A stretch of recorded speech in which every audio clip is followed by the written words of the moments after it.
It's time for Declare Your Independence with Ernest Hancock. Believe me when I say we have a difficult time ahead of us. But if we are to be prepared for it, we must first shed our fear of it.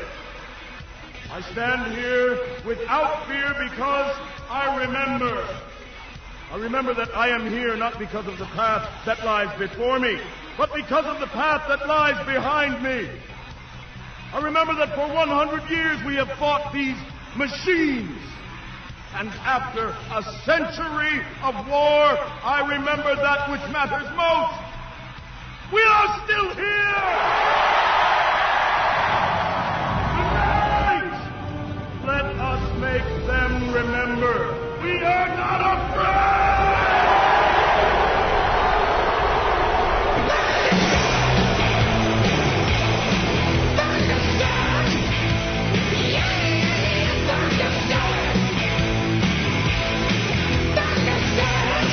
No fear! No fear, no fear, no fear, no fear, no fear, no fear here on Declare Your Independence with me, Ernest Hancock. Other independence declaring kind of individuals today, especially topped off, batting cleanup, Aaron Day.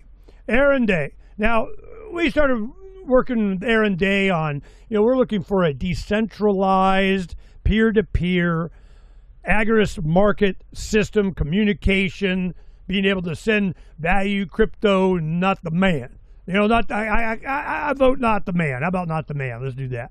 So this is one thing that we're really paying attention with. We're endorsing. We're working on. We're using ZANO to try and build an ecosystem out here in the desert with my neighbors and so on. And it's working. You got to get them a wallet. You got to load up Edge and have whatever, or Bitcoin.com wallet. You got to explain it to them. You got to show that it has value. You show. But that is how we did Bitcoin in the early days. We were just showing its value. But now Bitcoin has gone so dark. It is GoldmanSucks.gov coin, and then we have. Here comes, we're not going to have central bank digital currencies in our country, so say it, Trump. But, what else do they got? Well, now we got USD1, Trump's stablecoin. Is that going to be integrated in? Well, of course it is. He's got $1.something billion in crypto assets. If he got, I see it, I get it, and here we go. Then you get Peter Thiel with Palantir, and I just found out from Ian Davis today that Palantir, working with the United States government, is now working with the British government. So what the hell is it? 5 eyes? Now it's 6 eyes? 700 billion eyes? I mean, they're tracking everything. And then when they get programmable money, you're not allowed to get that. You've reached your 2x4 quota. You're not allowed. I'm just like, what the crap? So, Aaron Day. I wanted to give you kind of a background on Aaron, but he's one of us. He's a multifaceted entrepreneur, investor, advisor, author, political activist with nearly 3 decades of experience across various sectors, including e-commerce, healthcare, blockchain, cryptocurrency, AI, clean technology. He's a fellow at the Brownstone Institute and the chairman CEO of Daylight Freedom Foundation, which we have up here. Let's go take a looky, see. He's an activist now, and he kind of, since 19, he was using crypto exclusively as his currency. Just because he could, showing that you can, making use of it, getting her done. But then I remember we were talking before in an interview, and he was like, it used to be easier to use. It's getting more and more difficult. They want KYC and, anti-money laundering, and we know who you is. And then we can program it. I'm sorry, you got too much of something. You're not allowed sausage on your pizza. I mean, here it comes. So he has a deep commitment to advancing freedom and individual liberty, which used to be kind of a standard for those in the crypto sphere. And that kind of changed. That's my first question to Aaron. What changed? What happened? Where did these guys, their mind get right with the man? I mean, how did that come about, Aaron? Well, I think actually, thank you for having me back. I think what happened was that the fiat numbers got to them. These are people that a lot of them didn't have money before, and they saw the fiat number go up, and they became more interested in their wealth expressed in fiat than in the underlying principles of liberty, which got them into it originally. And so we're actually talking about a pretty small subset of people here, because people that came into Bitcoin or crypto after 2017, they didn't necessarily know any better. They were just kind of following the propaganda that they heard, the Bitcoin standard, things that Michael Saylor was saying and everything else. So you really have this group of people that started out as, libertarian, anarcho-cat, whatever, and a fraction of them sold out. And those are really, so it's actually not a lot of people, but those are the people that I consider to be bad actors. Those are the people that know better.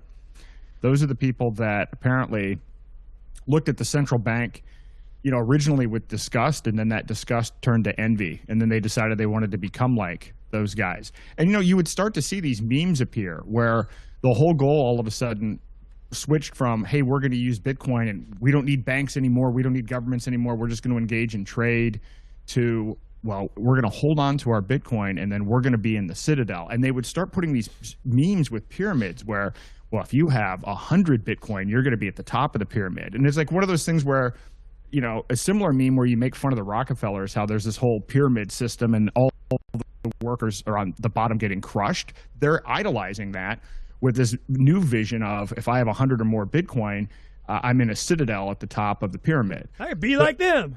Yeah, and that's so that happened at some point, that switch where they decided they wanted more to become like central bankers than to replace that system with something that empowered freedom.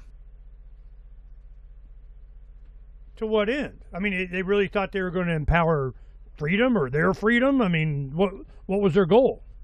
I don't think they've thought it through. I think that somehow this idea that if we hoard an asset, this scarce asset, and we wait long enough, that we're going to be at the top of society, but I don't think they've thought through what that means in terms of how the rest of the world is going to be operating. In the meantime, I do remember people were saying, well, we're coming out of this Rockefeller, maybe it was the Bitcoin standard guy, who were saying, oh, well, wait until these Bitcoin people have wealth and they start investing in society like the way that Rockefeller did. Well, we're not seeing any of that. I'm not seeing any. In some ways, I actually think they're worse than central bankers, and they're actually worse than Rockefeller. Where is all of this Bitcoin wealth being invested? I actually just spoke with somebody last week who's been kind of in a similar situation. He's been in this liberty community for a couple of decades, and was also early in the Bitcoin movement. And he's like, these Bitcoiners that are worth hundreds of millions of dollars, they're the stingiest people on the planet. They don't invest in anything. They literally just hodl. They won't even invest in projects. It's not about, oh, I'm going to look at an alternative currency. They don't invest in anything. They don't support projects. They don't support pro-liberty causes.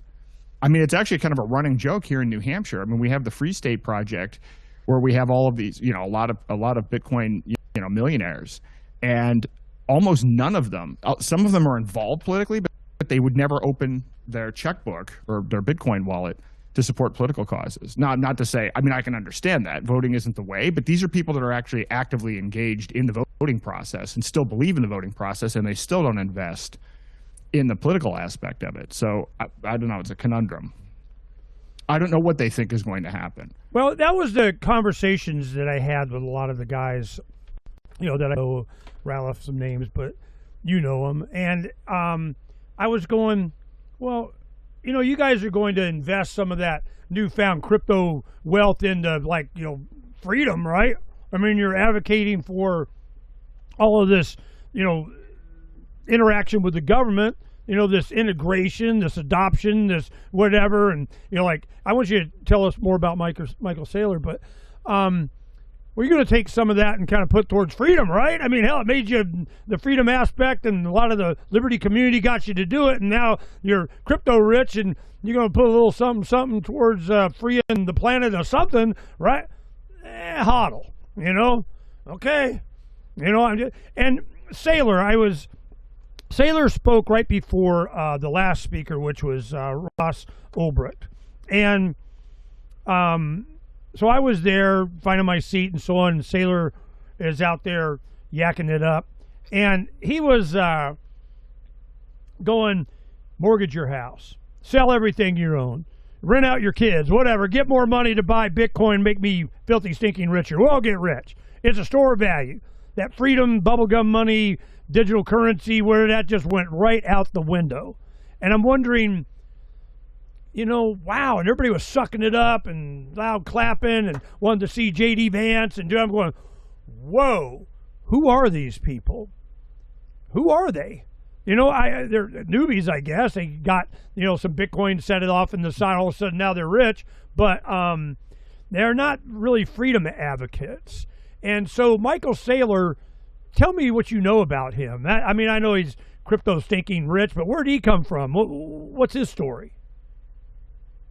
Well, he has his company MicroStrategy, and I actually encountered him for the first time when I had my first startup, which I started in 1995.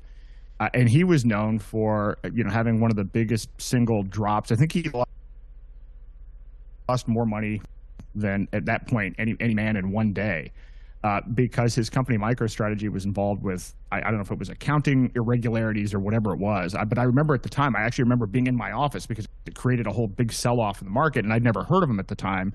But my first introduction to him was this big stock market drop during the .com era. Yeah. When you dig into MicroStrategy, it seems like it's a consulting firm that works with a variety of companies. He's based outside of DC, and some of his clients appear to be, in the military and defense space as well.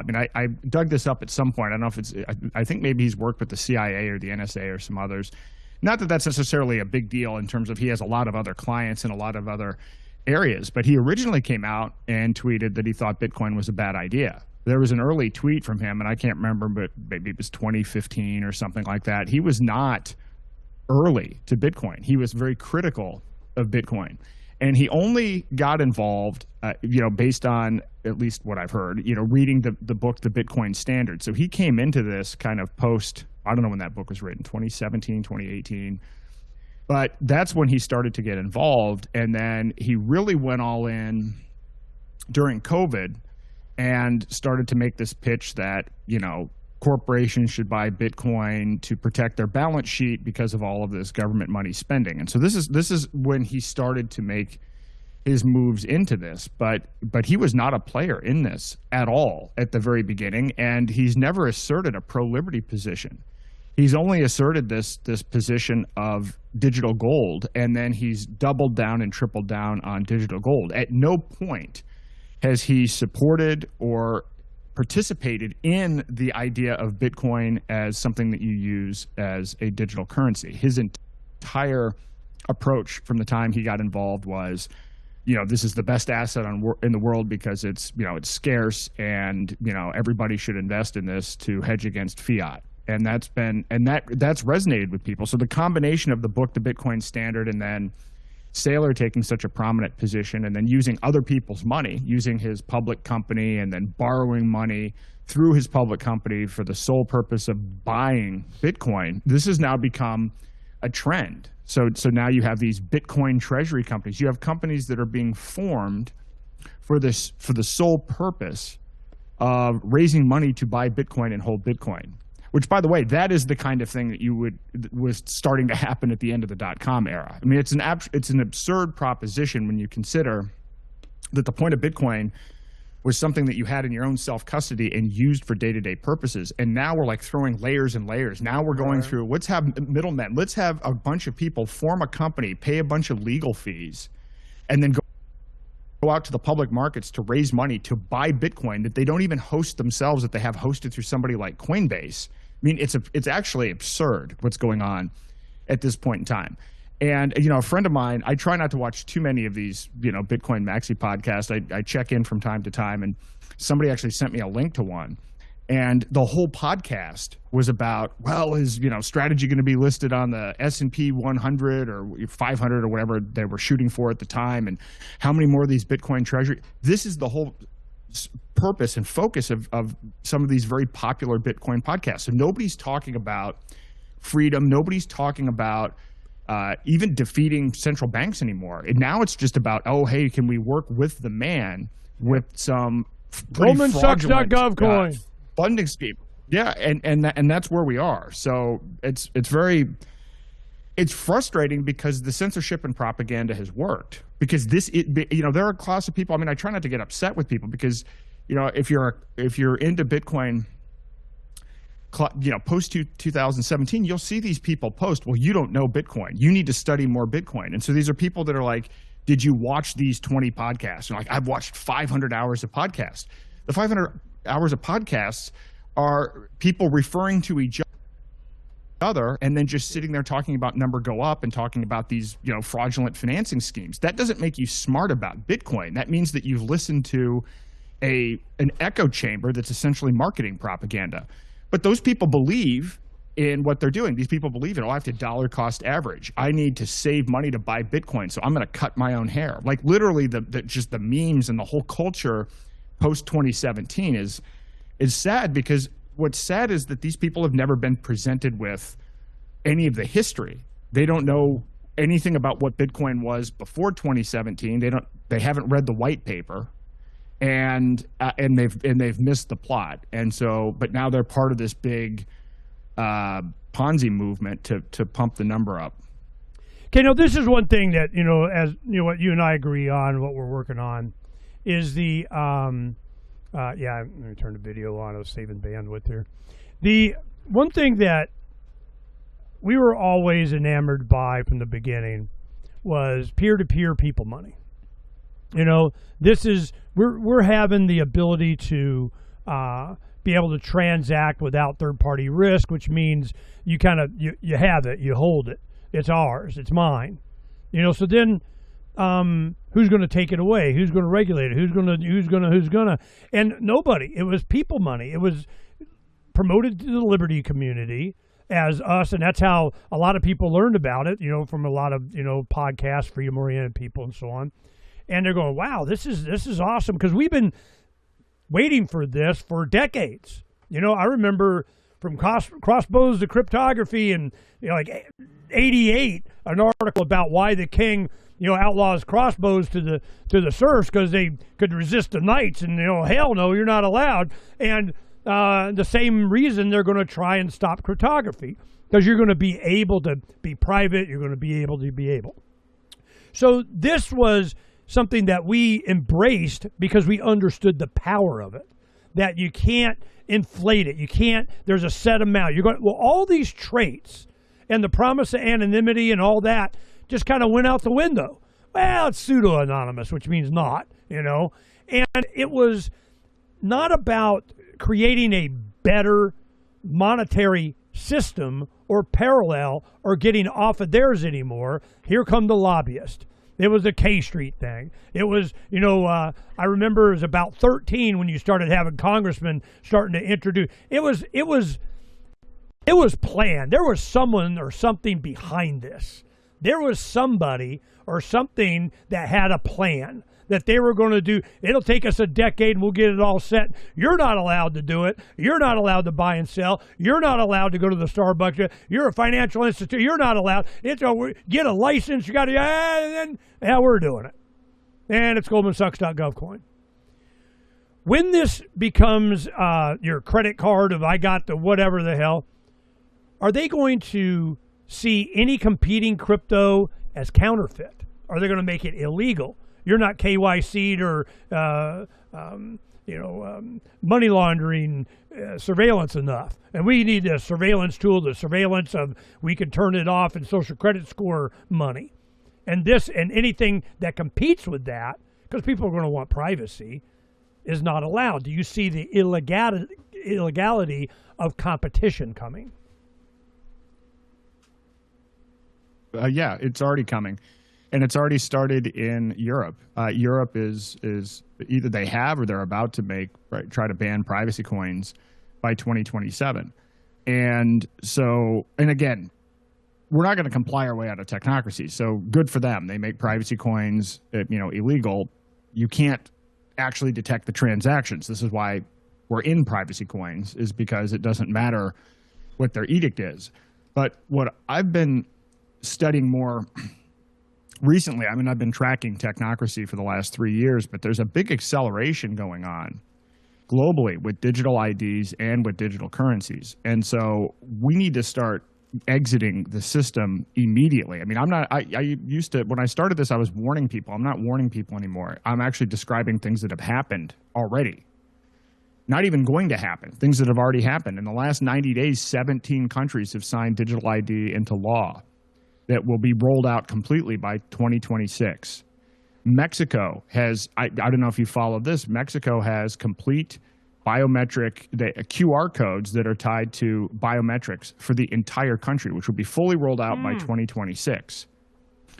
And will be enforced by employers, because if an employer is found to not be, tracking their employees under this system, then the business is immediately shut down. So Mexico is leading the way with digital IDs. Thailand is now tying a digital ID to your SIM card on your mobile phone, which means no more burner phones. Literally, the only way you can get a bank account or do any kind of business in Thailand is with a digital ID that's actually tied directly to your SIM card, that's following you and tracking you live.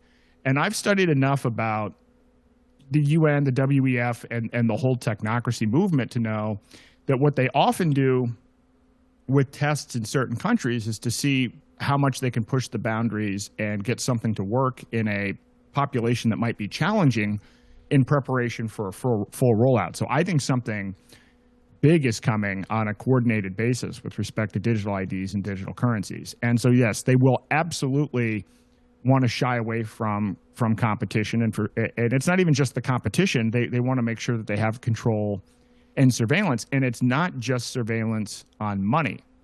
CBDCs, stablecoins are tokenized money, digital tokens that represent fiat. But through the Clarity Act, what they're looking to do now is to tokenize our stocks, our bonds, our 401ks, our ETFs, gold, silver, our house, our cars. And those tokens will have the same dystopian properties, the same ability to be tracked, programmed, and frozen that we have with stablecoins and CBDCs. And so this doesn't just stop with controlling your money and tying your money to your digital ID. Literally everything you own and everything you are will be tracked digitally. Here's another thing when they and it's talk happening about, fast, actually rolled out. Yeah, no, I'm warp speed. That's why we're doing the shows today on this stuff. Because damn. Well, this is one thing that I wanted to get your take on.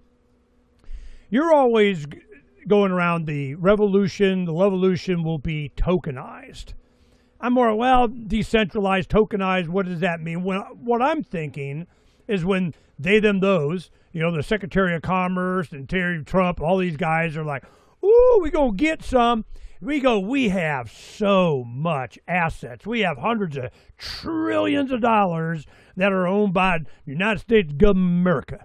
And what we're going to do is we're going to tokenize all the lumber. We're going to tokenize the trees. We're going to tokenize the mines. We're going to tokenize the oil. We're going to tokenize the water. We're going to tokenize. And then, somebody, I will print up some Federal Reserve money and give it to BlackRock and Vanguard and State Street, and then they own it, And I'm going, that is just, it's like the biggest bank robbery ever. So when you're talking about the revolution being tokenized compared to the Trump administration wanting to tokenize everything, what's the difference? So the way I like to frame this is that the battle that we have going on right now isn't red versus blue or the U.S. versus China or anything like that. It's technocracy versus freedom, and free will's at stake. And the battlefield is tokenization. So everything that they're doing right now, the technocratic plan is to tokenize all of these assets that we've been talking about. And you're right. There's a plan right now, a huge plan by the Trump administration tied to the plan to have a sovereign wealth fund, which is a completely anti-American concept that Howard Lutnick is involved in, to begin tokenizing the national assets. But the difference in tokenization, when I say the revolution will be tokenized, what accompanies that is ZANO, because once you understand that the default plan is they're going to tokenize everything, this is what's going on, right? So stable coins, Tether, USDC, $27 trillion in transactions last year. That is tokenized money. $27 trillion is more than Visa did last year. That's already in the bank. And with the Clarity Act, and now you have Larry Fink saying, oh, yeah, we're going to tokenize stocks and bonds. So understand, tokenization is happening. But the revolution part about it is that you can either have a token that Congress or the executive branch or Larry Fink or some other DTCC or other third parties can program and confiscate, or you can have tokens that you have in your own possession that are private, where no third party can actually see the transactions. And so that's why I say the revolution will be tokenized, and that this is the battleground. This is why the importance of ZANO is on tokenizing things in a way where it's private and you retain self-custody of these tokens. Tokenization is not a bad idea in and of itself. It's kind of like everything else. AI is not inherently bad. Digital currency is not inherently bad.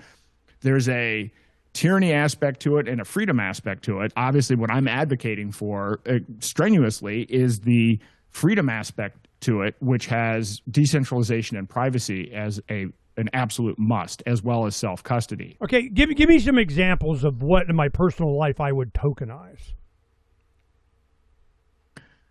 Well, I mean, you could tokenize literally any asset that you have and trade it. I mean, anything from a baseball card to art to any kind of commodity. You could tokenize gold, you could tokenize silver, your house. Again, if you think about how commerce works right now, most buying and selling of anything occurs using a database. That's the record keeping technology that we have. Money currently operates on a database. The Federal Reserve operates on an Oracle database. When you buy and sell stocks, that's recorded in a database. When you buy and sell a car, the title information is stored in a database. And so once you understand that commerce is already digital today, and there are problems with databases. They're centralized. They can be hacked. The entries can be reversed. They're controlled by third parties. So tokenization is just a continuation of how we currently do commerce, except the fork in the road here is when we trade things moving forward, are we going to be trading things in a way where governments and other third parties have complete surveillance and control and programmability and censorship ability over what we're trading, or is it something now that we have our own ownership of? Well, this is, let me give you an example. I'm looking at, okay, we're going to go ahead and tokenize, my car. There, it's tokenized. I say it's mine. This blockchain says it's mine. Well, the Department of Motor Vehicles is going to go, our database says it's not. Our database has this. It didn't transfer in the registration. You got to have respect for property rights that are also tokenized in private hands. Land definitely got to go through the county recorder of blah, blah, blah. We have, I guess little private property of things like, I don't know. When you say I can tokenize my gold, why?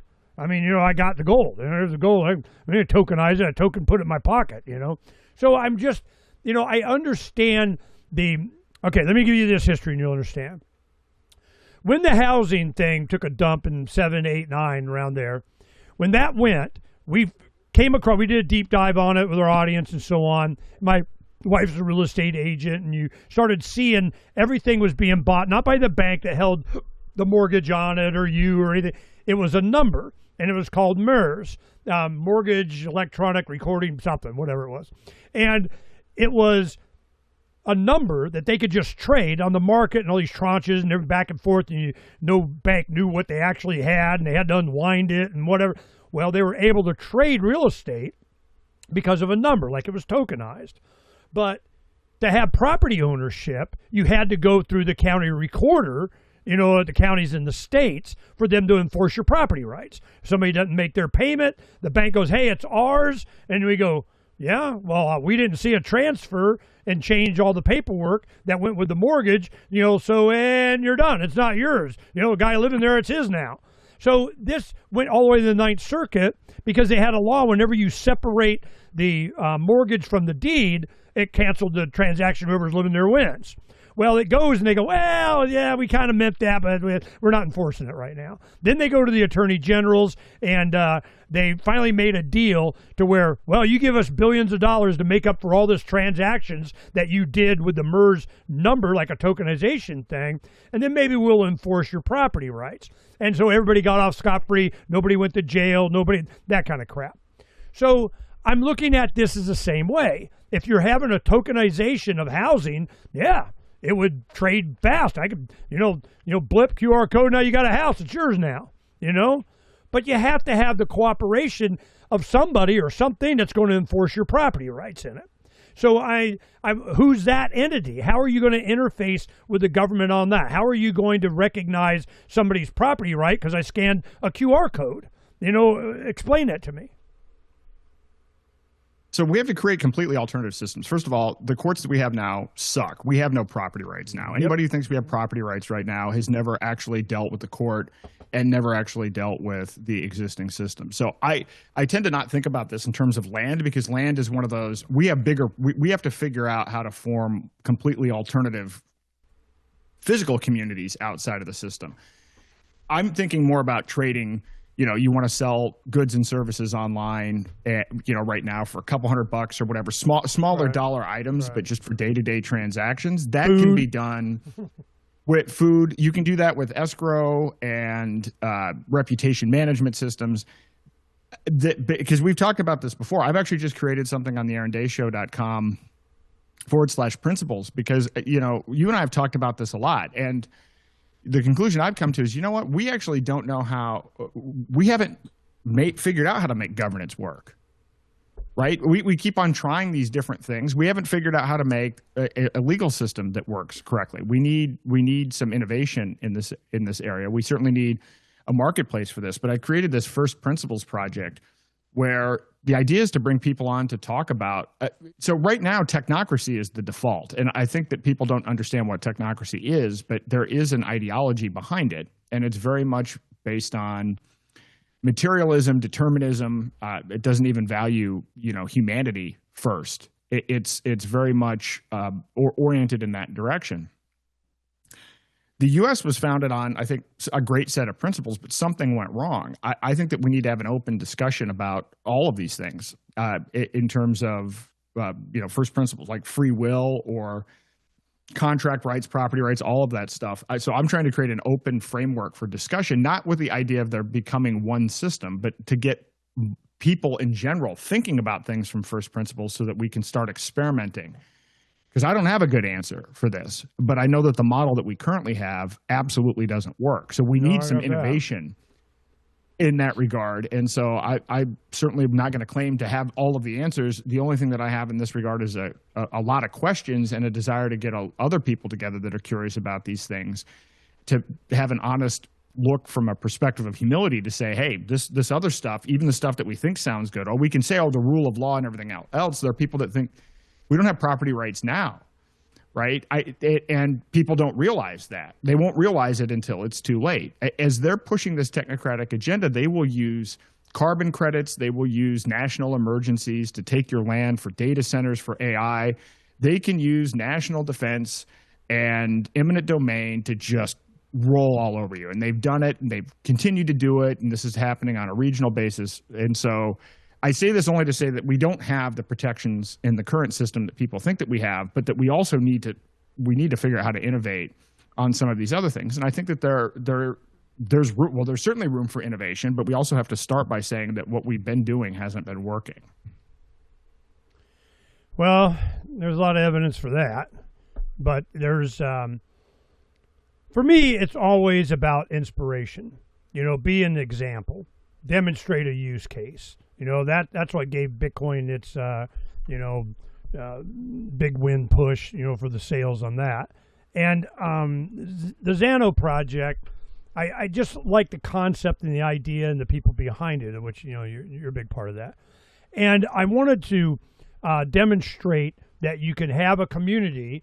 And, I have enough that I've gotten from you guys and so on that I can share with my neighbors. But then you got to explain crypto. Then you got to download the wallet. Then you got to give them this newfangled whatever the hell. And what we really need to do is a newspaper. You know, we need to have a physical, step-by-step, whatever. Even a web page is not as, tactile as, a paper kind of thing. So we may be working on that. We got a big color collating super printer I got in storage, and we may be breaking that out soon and start doing newsletter and stuff. I get more building going. So this is, I see the future of this, but it's only when people have to have it. Where are you going to get your next meal? You be hungry, And we're trying to do a lot with our neighbors and so on. I got a tractor that I make of use to anyone. Hey, who needs a hole dug? Just be a good neighbor. Yeah, come over there and, grade your road. Because, like a good neighbor, Ernie and Donna's there kind of thing. Well, that kind of creates relationships and community, and it takes time, especially when you're, sparsely located out here. So that is, we're building the example to provide a parallel society, to have, something that works for what?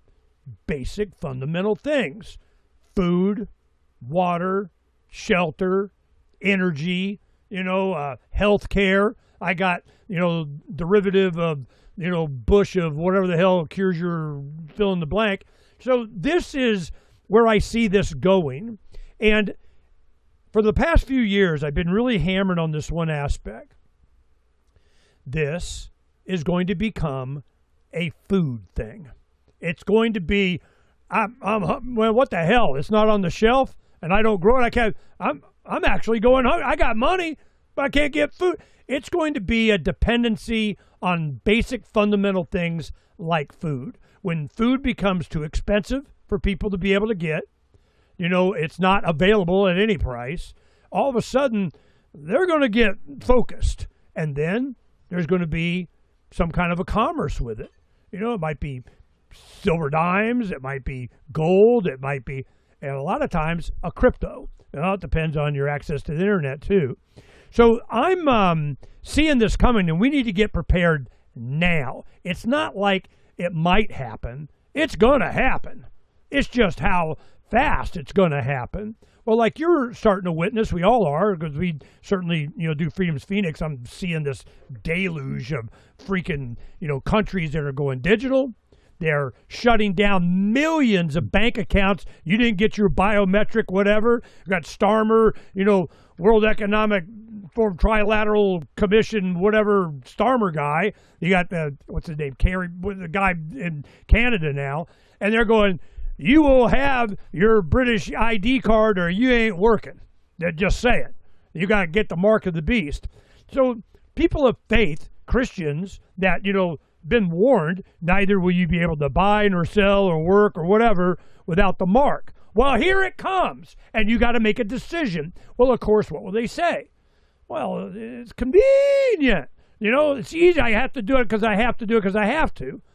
A lot of people, because they had to take the shot, because they had to comply, had to wear a mask, they didn't. They go, nope, not doing it. Well, is there going to be, in time, an alternative community, alternative method, and the wherewithal and the mindset to just go no? And what I'm afraid of is that I think there is. So what's the government going to do? They're going to say, we have the official GoldmanSachs.gov coin, wherever the hell that winds up being, and everything else is counterfeit. You're doing it wrong. You're going to get arrested. How hard are they going to come at competition to the central bank, or whatever the hell new central bank they make up? What do you think? Well, I think it's already here, and I think we have less time than I thought, even as I've been coming on here, for the last year and a half or however long. I mean, what I'm seeing is a rapid acceleration everywhere. And, we can talk about Starmer, and one of the things I'm worried about is people are like, oh, God, look at how horrible they are in the UK. Yes, he's saying they're going to roll out a digital ID by 2029 that you need for work. Meanwhile, some of these same people don't realize that we already have Real ID that's digital in 11 states, will be digital in 20 more states by the end of this year. We are ahead of the UK with digital ID. We're not behind. So this isn't something that's going to happen. We're actually leading in digital tyranny. That's the thing, when people say, oh, we're number one in leading technocracy. We're not like, oh, we might become like the UK. We might become like those people. They're emulating what we're doing. Look at Real ID. Real ID was, this idea was born after 9/11. And originally in 2005, it was hidden in a military tsunami aid bill.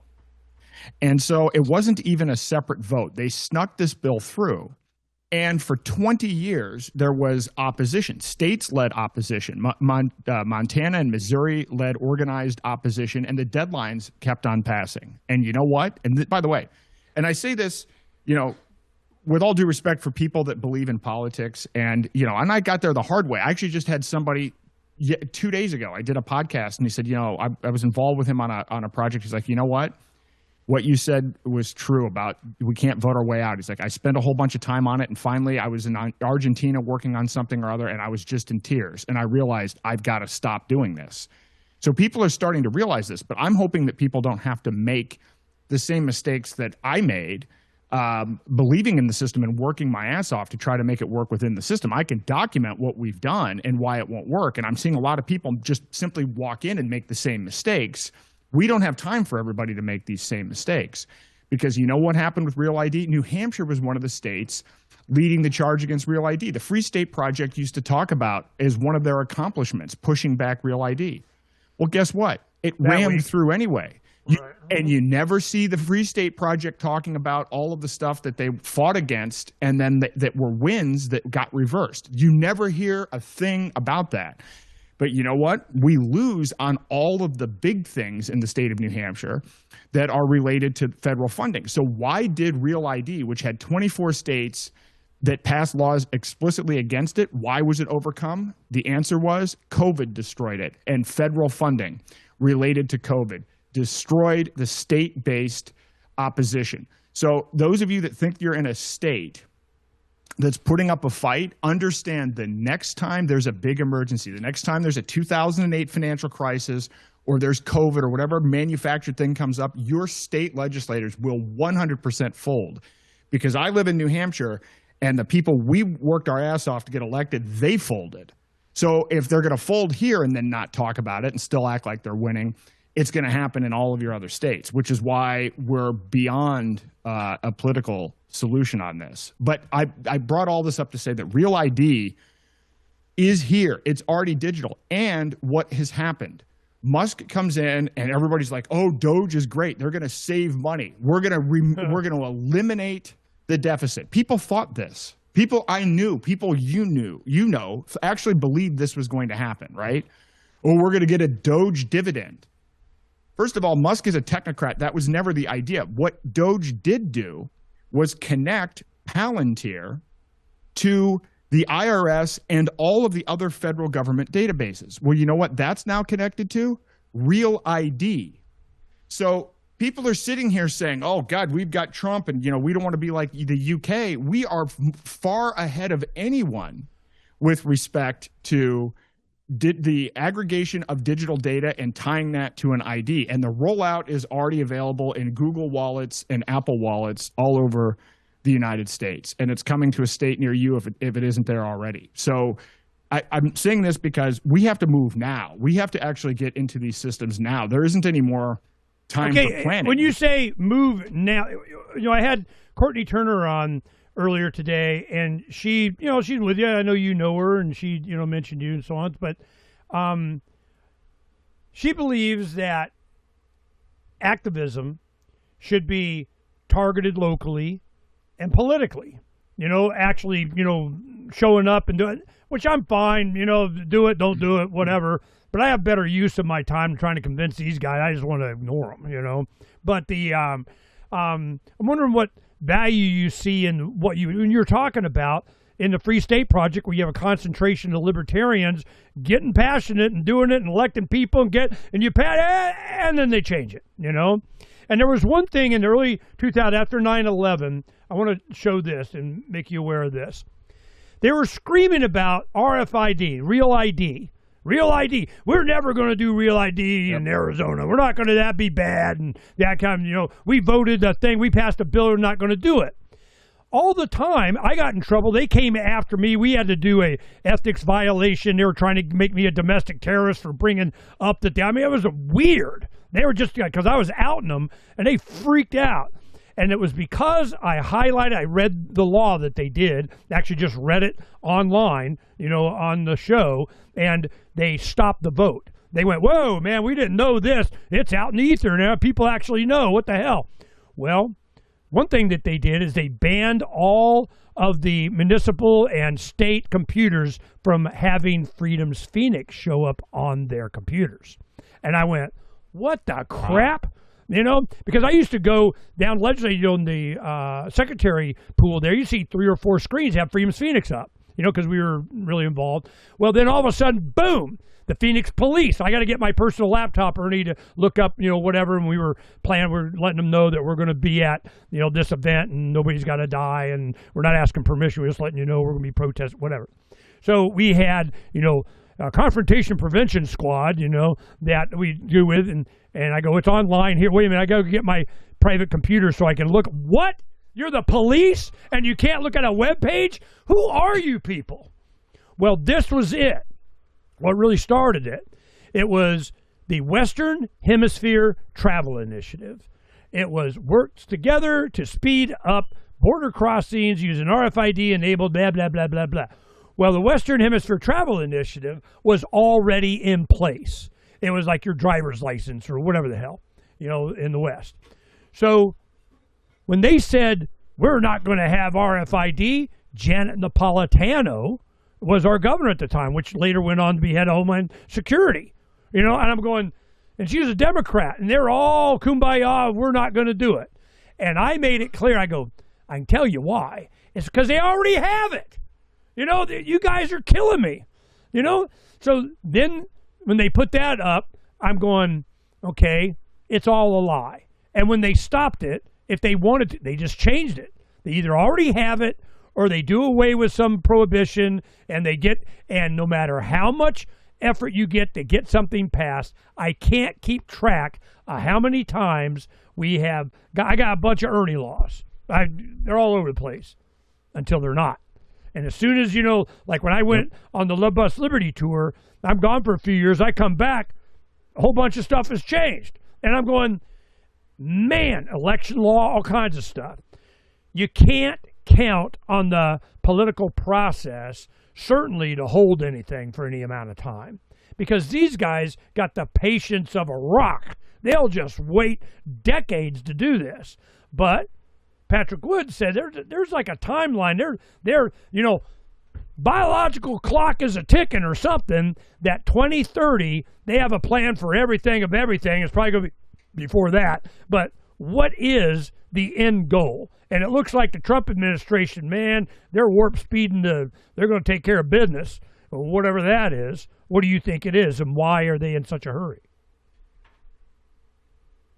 I think Agenda 2030 is going to happen by 2028. But the whole push for this has been for technocracy and for a global governance model where the global currency becomes a currency based on energy credits, which is why they manufactured the climate hysteria, and where you have scientists and engineers basically zapping us of our free will through social credit systems that basically tell us what we can and cannot do on a day-to-day basis, reinforced by AI surveillance. This is the big push. Patrick Wood has been talking about this, and he's documented that this idea started in 1932, and then Rockefeller and others picked it up in 1973 or so, and they've been on a fast track ever since. So that's the direction that it's going to. And I would add that one change or update to, I think, the original model is that now the push in the race is to have AGI, to have AI making all of these decisions. So it's not even going to be scientists and engineers anymore. It's to push to this model where the social credit system and what you can and cannot do is determined by AI. And this is already happening.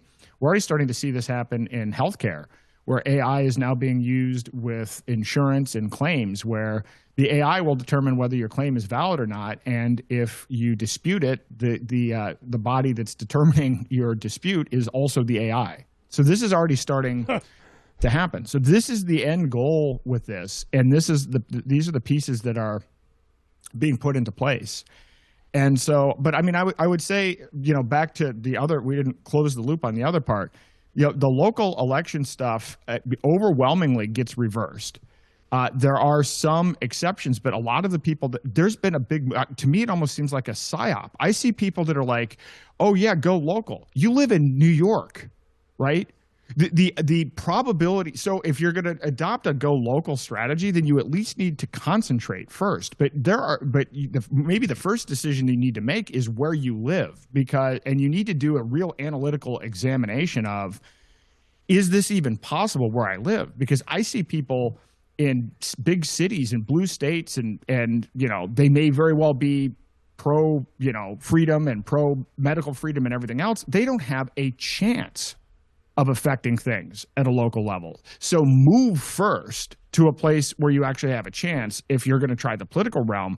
But even then, if you think that's going to work, then Ernie, what you just said, there are all these Ernie laws until they aren't. Maybe we should do a little bit of analysis. Maybe I'll use AI to track down what the retention rate is on success at the local level. I think that people in the Free State Project. Even in the Free State Project, and to say to people, if you're going to go down the path of saying that I think the way to do this is through local activism, then show me your work, show me your strategy, show me your understanding of how the system actually works, and then show me what the results have been where this has been tried somewhere else. And if you go through that exercise and you still think that's the way to go, then more power to you. But if you're making the suggestion that we should try this just based on some sense of some idealism, the idealism is going to meet reality really quick. And there are a lot of people that have spent a lot of time that were very well intentioned going down that path. Now, if you've got some new strategy to why activism is going to win today, that's a different strategy that's been tried in the past, then bring that to the table as well. But just the idea of, we're all going to get together locally and win, that is a failed strategy.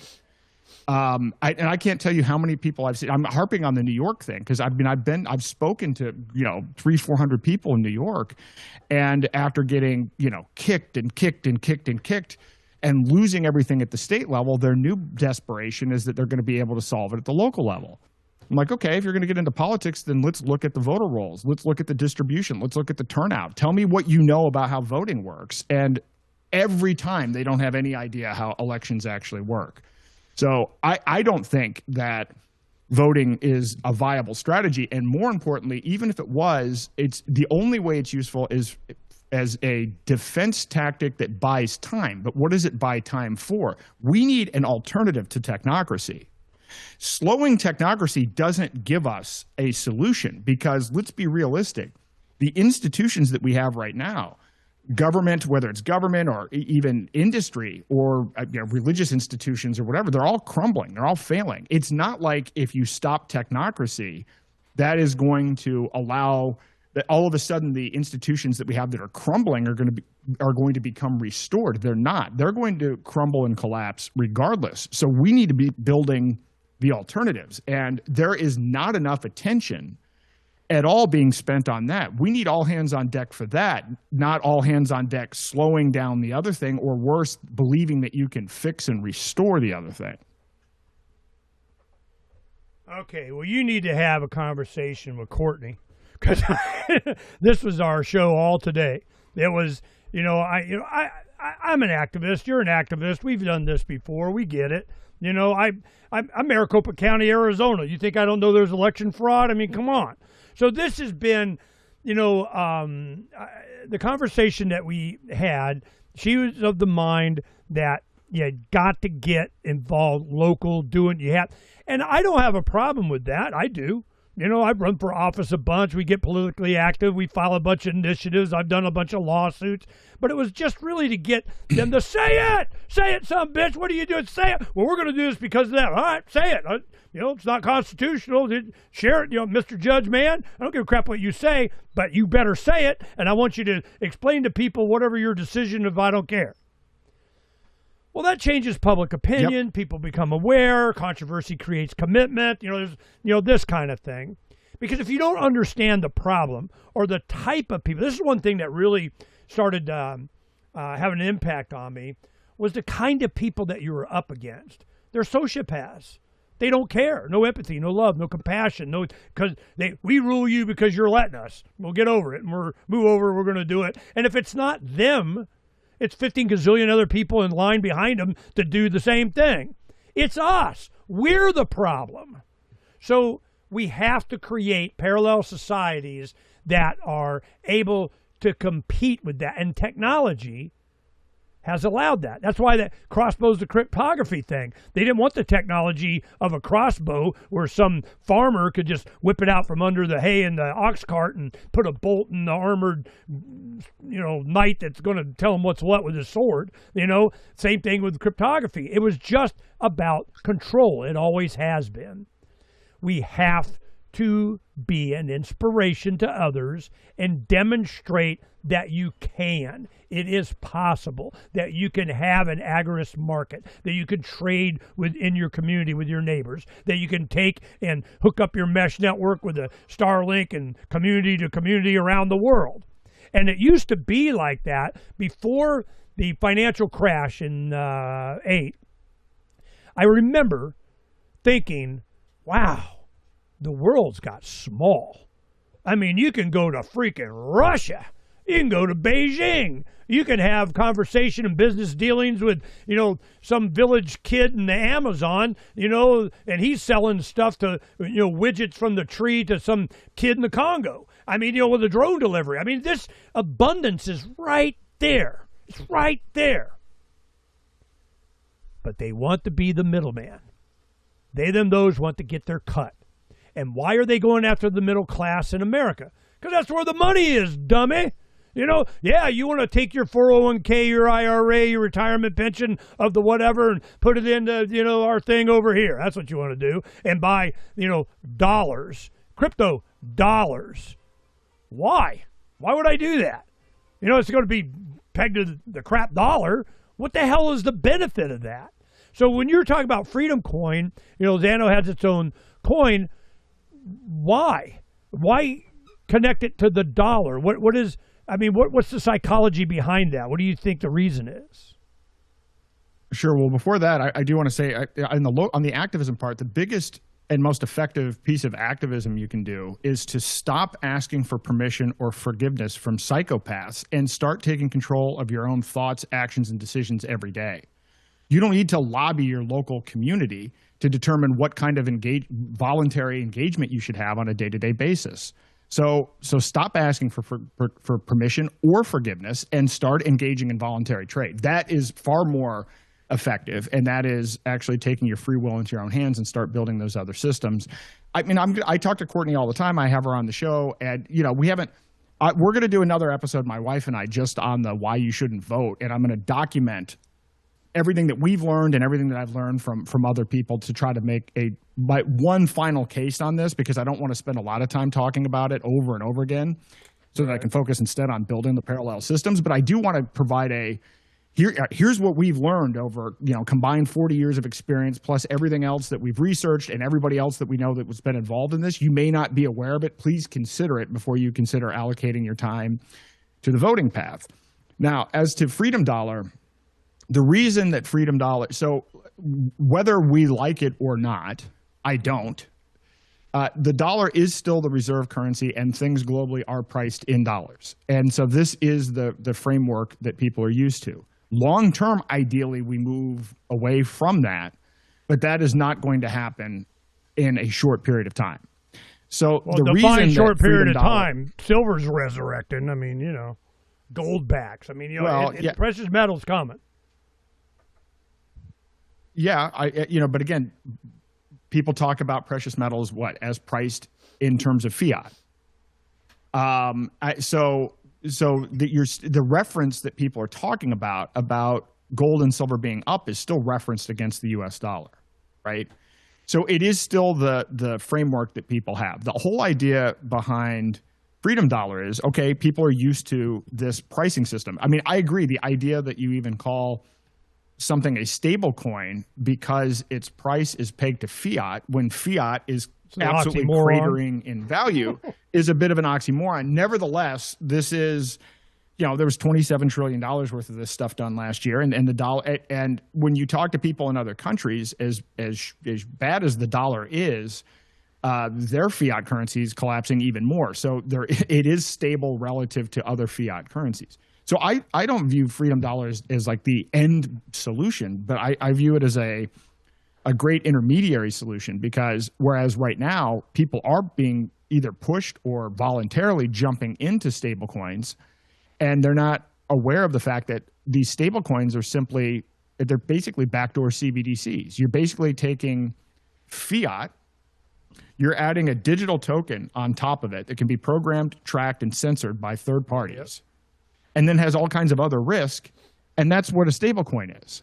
The idea with Freedom Dollar is, okay, well, we're not going to change overnight the fact that people want things priced in dollars or that they are priced in dollars, but now you can have a stable coin that is private, that can't be tracked, that can't be seized, and this is critical, it's not backed by the dollar or by treasuries. So you're not actually, when you use a stable coin, you're funding these wars all over the world. You're funding whatever may or may not be going on in Gaza today. You're going to fund more missiles going to Ukraine. You're going to be funding all of that, because under the Genius Act, Tether, USDC, USD1, which you mentioned, Trump's family's stablecoin, now all has to be backed by United States treasuries. And our Treasury Secretary has said we're going to be able to sell $2 trillion worth of treasuries. So that's $2 trillion of more war and more tyranny all over the world just by using one of these stablecoins. Freedom Dollar isn't backed by treasuries. It's backed by over-collateralized ZANO. So there's actually ZANO that's backing it up, and there's more than $1 worth of ZANO backing up every $1 of Freedom Dollar. So you get the benefit of something that has the interface of being able to have the stability of things being priced in dollars, but it's private and it can't be seized, and you're not funding the war machine. So those are the big benefits of Freedom Dollar. Well, I used to price my Bitcoin. It was I remember it was about $250, and they had the Consumer Electronics Show that Freedom Seems we would go and cover, and Bitcoin was there. And what really got me is having been a restaurant owner, I knew that every 3 to 8 years, every mom and pa is changing their point of sale system to where they're able to take different credit cards or, whatever. And NCR, which makes a lot of point of sale systems, were allowing for digital.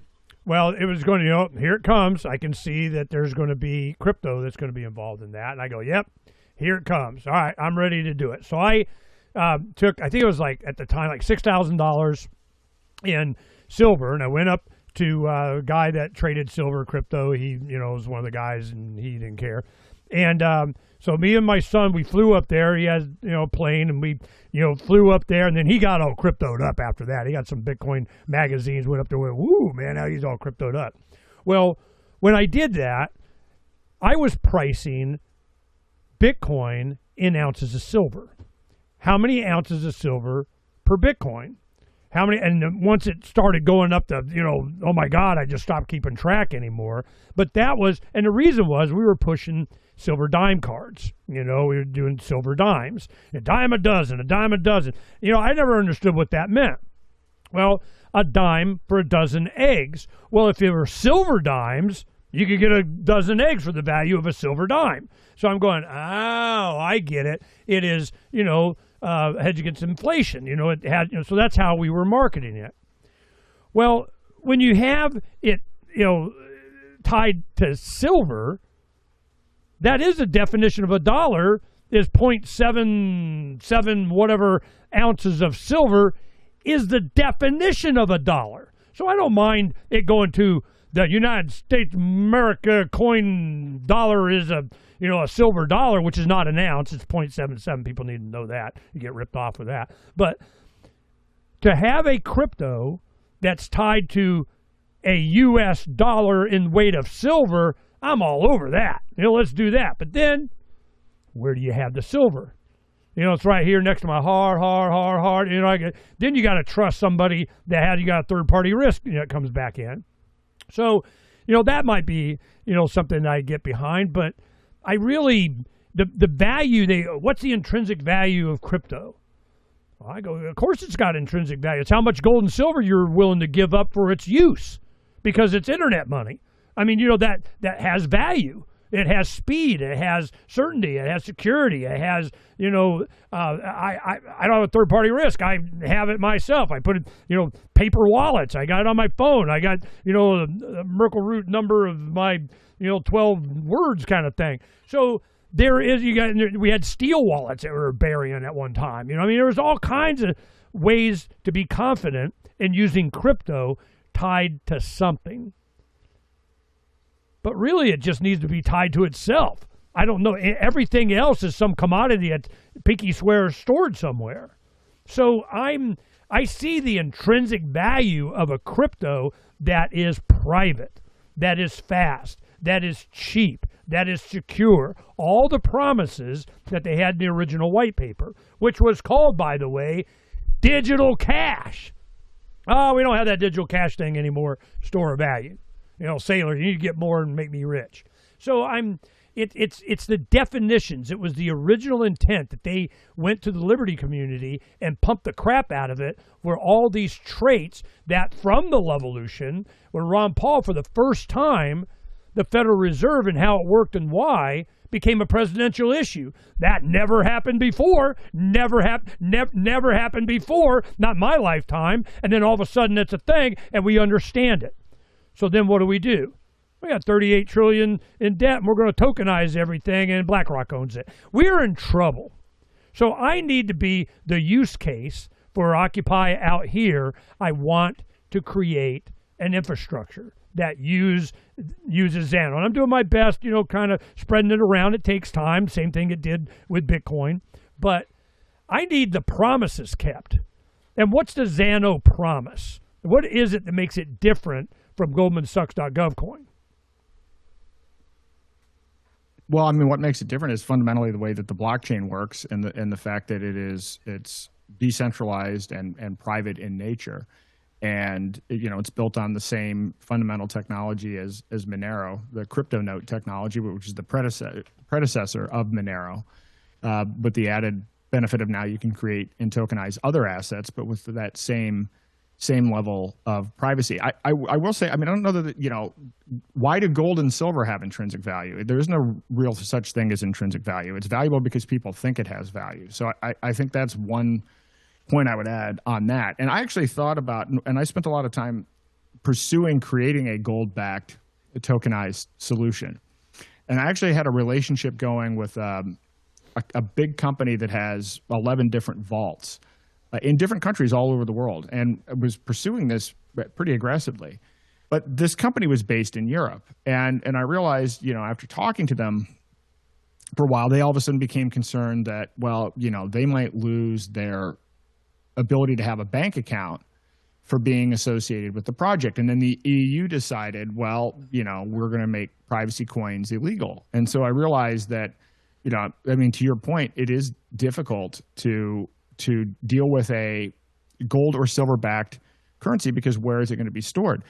But then an idea that I had, and I actually just talked about it on my podcast last night, was, okay, well, what you could do instead is you could create a marketplace of individual gold and silver dealers all over the world that would be willing to take, Freedom Dollar or ZANO in exchange for their gold and silver, and you could build a decentralized marketplace with a reputation management system. As far as I could tell, that's not backing Freedom Dollar by gold or silver, but it's providing you an ability to trade without having to deal with these big third parties, because it's hard to create a tokenized gold or silver solution that has any kind of scale, because then you run into the centralization risk and the ease of confiscation and everything else. And so you need to empower a decentralized network of gold and silver. But I do want to say one other thing about the way that Freedom Dollar works. It is backed by over-collateralized ZANO. Well, then the question is, well, why would you think that ZANO would have any intrinsic value? And the thing about ZANO is that every time you spend a token, or every time you spend a ZANO itself, if you're using ZANO to buy and sell things, every time you do a transaction, 0.01 ZANO is burned from the supply.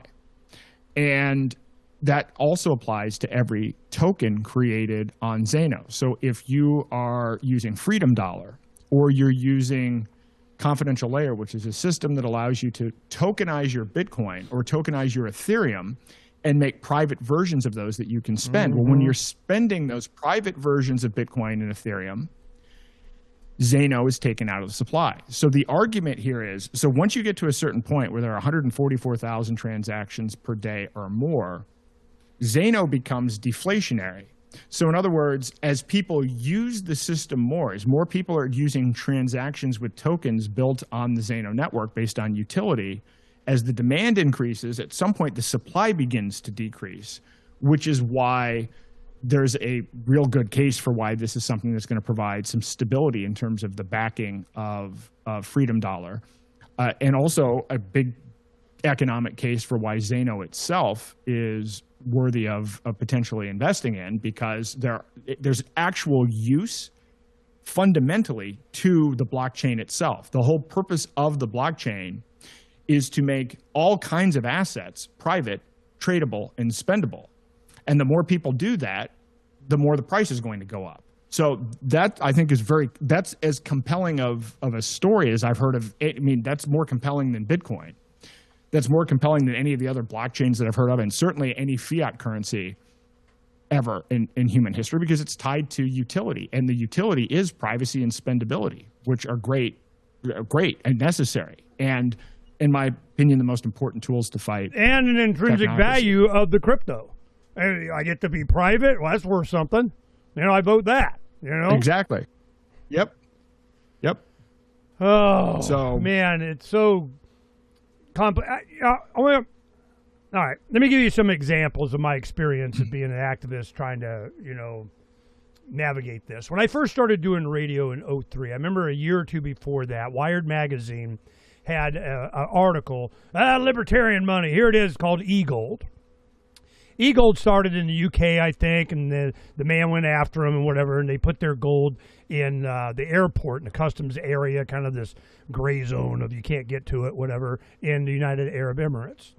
So what they were doing is they said, we'll take any asset, your house, your car, your this, your that, whatever, and we'll put it in and you get gold for it, all right? You deposit it in, you got gold. You got e-gold. This is how much e-gold you got.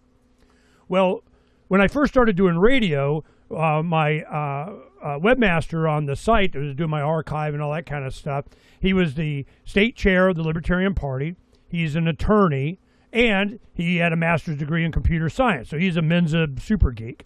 Well, he was like, we want to do this e-gold thing. I said, whatever you can make from it, knock yourself out. It's all you. That'll be your payment for whatever. Well, it became a thing, and he accumulated some. Then all of a sudden, the IRS and the United States government and you're not allowed, and boom, it's over, seized, and it took him like a decade to get it back. I don't know how much he got, but he wanted it back. So they went, of course, a lot of people didn't go through that process, but he was an attorney, and he just had a principle, give it back, you son bitch. So he goes through that. That was e-gold. Then we had, Peter Schiff is a regular guest on the show, and he was pimping gold money. And what gold money was, you could deposit it in, I don't know, wherever it was, Canary Islands or something where he had it. And it wasn't really his, but he was a big proponent of it and so on. So we went ahead, me and my other IT guy, Derek, and I went and got a bunch of gold money. Not a bunch, but I think I had like a $200 a month just coming out, just buying it. Well, then when you wanted to get it, and it started with Derek. He went to get it for whatever the heck he wanted to get it for, and they go, "Oh, I'm sorry, KYC. Now we need to know where you sourced it. So where did you get that money? Where was your Bitcoin? How did you get?" And they're like, "What the hell?" Well, he went through the process and finally got it. But I'm like, get my money out of that. Hell no, I am not. We did this to avoid that. Well, the man's always coming and following you around. You got some freedom over there. You're not allowed. So I don't want to have any third-party risk kind of thing involved with it. Because like you're looking, well, we got to find a place to put a place. Well, guess what? The man goes to all places. So there needs to be, like ZANO, the reason I like ZANO is because from the beginning, you have the developer that did the core anonymity of Monero that does that. Then you have people like you that are advocating for it to be a privacy coin. It's default private. It's default this and that. You could do different even on Occupy the Land. We have ZANO as an option in our shop. We can start doing transactions in it, and we're building on that. Why? Why pick ZANO? Because it's not GoldmanSachs.gov coin. That's why. This is what has to happen.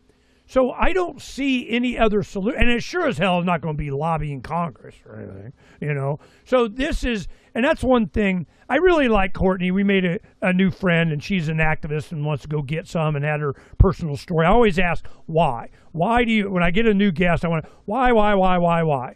Like Ian Davis, our first show that we had done, why? Why do you care? Why are you involved? What grandma or book you read, or your parents or employer or track coach or whatever convinced you that freedom was the answer. I mean, where did this come from? Why? Well, doing that with Courtney, she had her origination story. I believe her. But she still was in, dancing with the devil. I don't want to dance with, screw them. You're not going to change them. And like you say, I know this from experience of decades of doing this. 2 years later, boom, it's right back the way it was or worse.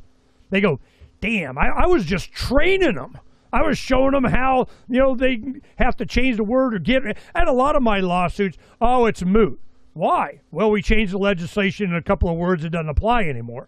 Well, you're going to do it again. Whatever. I'm so done with dealing with the government. It has to be a parallel society that we're creating. If we don't do that, you're wasting your time, in my opinion, okay? This is my opinion. So I want to make sure that we understand eventually, this is what it always turns to. It's going to be a food thing. It's going to be, can I get food? Is it on the shelf? How much does it cost? What kind of food is it? So this is when it's going bad. And when during COVID, when all of a sudden, you can't buy toilet paper anymore. And when we were moving and liquidating everything, going to the Bus Liberty tour, our grandkids go in the attic and helping, grandma, take all the stuff out. Hey, mom and dad, we found all the toilet paper. Grandma and grandpa had it, So and the only reason was whenever they do something to piss me off, on the show, I go, Donna, we need another 50-pound bag of beans. Get some more toilet paper. Get, some tampons. All menstruating women must come to me. I mean, I did that as just a demonstration that sooner or later, you're going to be glad you did. Well, I wasn't glad. I mean, it was a demonstration to the family of, see, I'm telling you, you need to have, resources so that you can live or have, decent, standard of living, because you prepared. So that's why ZANO is such an important thing to me. It provides a parallel economy that we're going to need as we try and separate ourselves from they, them, those, because technology is allowing it. Power, food, water, shelter. This is something we can do and build ourselves if you get away from the man. far enough out in the desert, you got grandma, grandpa, your parent, whatever, give you an acre, and you're a 20-something-year-old, get your ass out there, and within a few years, you can build something nice. A little birdie, cute little birdie might want to come live with you and raise a family. Why? Because you provide stability, safety, security. Why? Because you're off of their system. This is what I'm trying to inspire. And I need ZANO to be able, or something like it. I'm not married to anything, but I'm very happy to see you're behind it, keeping track on that, and keep us in mind, because I want to be the use case, because I need a use. Done. So I've created something recently. I've created something recently called freedomforge.io, and this is a website that does a couple of different things. It has a number of guides on here for how to do various things on ZANO. So there's a getting started with ZANO guide, how to download a wallet, how to buy your first ZANO, how to send your first ZANO. I just added yesterday a Freedom Dollar setup guide, and this actually walks you through how to get Freedom Dollar and then actually how to use Freedom Dollar with something called the ZBEC MasterCard, which is a debit card, a non-KYC debit card. So on this site, I'm going to continue to add guides as more and more things are developed on the ecosystem. And by the way, things are being developed all of the time. The last 90 days has been phenomenal with confidential layer, and now there's a new point of sale system. And so this site is going to be a site that people can go to learn how it works. I'm also doing workshops, but I can only reach so many people with workshops, so I'm trying to not do more than one physical workshop per month, but I'll do online courses as well. But the whole point is this is all free information with links to videos and everything else to try to help as many people get on board as possible. The other part of this, though, and the main reason I created it, was to get entrepreneurs and developers and other people together to identify technocratic threats and to come up with counters and to brainstorm ideas for solutions. Because you mentioned, and when you actually go on there and you go to freedomforge.io and you look at, some of the threats. So, all right, so here's an example. One of the threats, CBDCs and regulated stablecoins. What's the counter? Freedom Dollar. What's the threat? Public health tyranny. What's the solution? And my wife and I are actually working on this. It's a global P2P healthcare marketplace for medical tourism. Your point, centralized food, GMOs, insect protein, that's a threat. Food is a threat. What's the counter to that? Building a global P2P food marketplace on ZANO that's private and has a reputation management system. So the whole point here is that a lot of people say to me, well, how am I going to be able to make money? How am I going to be able to live in this alternative system? Well, literally everything that exists in this centralized world or that's moving towards complete technocracy can be recreated. The opportunities to build are unlimited on ZANO. And so, literally you could build a business to do anything.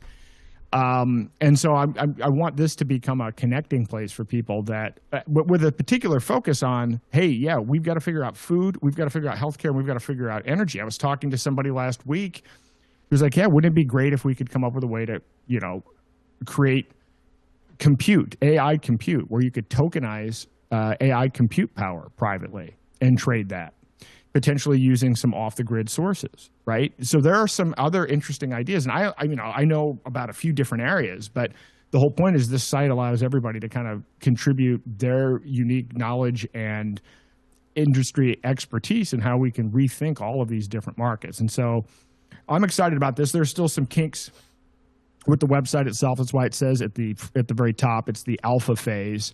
Freedom Forge is currently in alpha testing. This will be, more stable by the end of the month, which is when we're going to kind of officially launch all this stuff. But the site's available now. You can go there and, view the materials and sign up for an account and submit your own project ideas. And people are already doing this. And so I hope this becomes a central point. And in fact, one of the things that I've been doing, I'll have launched 5 websites by the end of this month, because I want to transition out of the phase of, I've spent a lot of time evangelizing, but there's only so much I can do writing about this stuff, talking about this stuff. I really want to put together tools to connect people to start doing it. And I'm very excited about, I'm more excited, obviously every time I'm on here, I'm excited about ZANO, but I think the first time you had me on here, all that existed in ZANO was a mobile wallet and a desktop wallet, and you could create tokens, but that was it.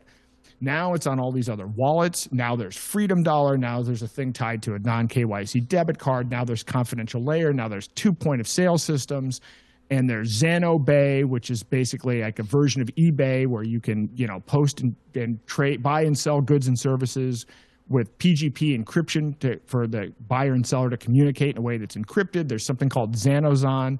So this is ready now. I mean, this is not a, hey, maybe this technology will work in a year. The technology, this has been in the development for 10 years. The technology works. People are building solutions.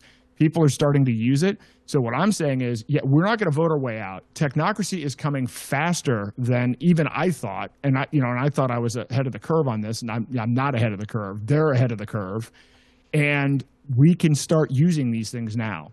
You can start earning. You can create your own store on WordPress using WooCommerce, open source e-commerce, and you can accept ZANO and Freedom Dollars. You can start selling goods and services on your own. WordPress website now. That offering exists.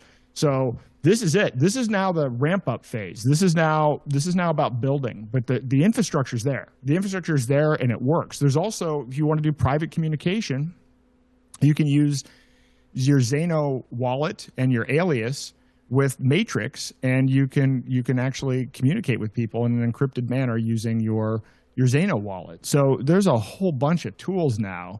And now my role is more trying to help facilitate making this easy and trying to onboard as many people as possible and connect people with one another that are interested in actually using these tools. And so it's very exciting. Like, this is a very exciting period of time. I've been really busy, frankly, doing a lot of coding and building these websites. And so by the end of this month, that's the target date, we're going to be at we're sponsoring the Brownstone Institute annual event. This is going to be kind of our initial, I'm not going to say launch because I've been doing this for years, but this is kind of version 2.0 of how we can work together to build these parallel systems.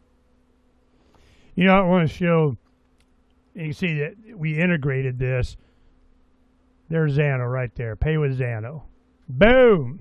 I'm ready to rock and roll, whatnot. We're selling, our stuff on Aki Store. So we've incorporated ZANO into that. So this stuff is available. But what I am interested in is this. I can get a credit card, debit card.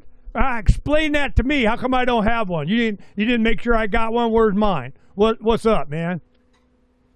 I know this is how far behind I. So you can go to Zebic Network, and you can sign up. There's a video on this. If you actually go back to Freedom Forge, there's Start with Freedom Dollar. You need to use either the ZANO mobile wallet or the desktop wallet, and then you can simply go to the Zebic website and set up a non-KYC card. It's not a physical card. It's a virtual card. You're killing me here. Is there a video? Explain it to me. There is a video. You've got to. I worked through this in steps. Well, telegram me. Give me, because I don't want to mess with it now. But let's get on it. There's a ZANO debit card, and I don't have one. What's up? Come on, man. Telegram me the link to that video, and we'll get on it. But this is exactly what if you could do that, how does it work? Everywhere? Is it MasterCard? What is it? Yeah, it actually does work everywhere. I've been using it for a couple of weeks, and it's now I've moved 100% over to this as my debit card solution. I don't need to use anything else. I don't need to use. Now, and I'll give you so what you do is you tie it to your whatever Google Wallet or Apple Wallet. It's a tap to pay thing. Ew. Yeah, well, I know, but again, this isn't the end game solution, right? This is a bridge to getting to direct peer to peer, but it works everywhere. And I'm actually telegramming you right now the link to it, and I encourage everybody to go to ZANO List as well, which is another site, and they have a YouTube channel, ZANO List, where they have a whole series of 2 to 5 to maybe 8 minute videos on how to do a whole bunch of stuff. And my Freedom Forge thing often goes through guides, and I reference a lot of their videos. So you can see these videos on how to get set up with the ZBEC MasterCard, how to use a private eSIM card, how to use ZAN, how to use everything, how to accept ZANO with WooCommerce. All of it is available also on ZANOList. If you want to cut directly get to the videos, then I recommend ZANOList. And so what happens is, well, and you'll see when you see the tutorial. I mean, it has KYC, it says, but you ask for an address, but it doesn't validate the address. So you can actually use one of these eSIM cards and everything else. And long story short, you can end up with a MasterCard that is essentially zero KYC. And the one tip that I will say, if you do sign up for this and use this.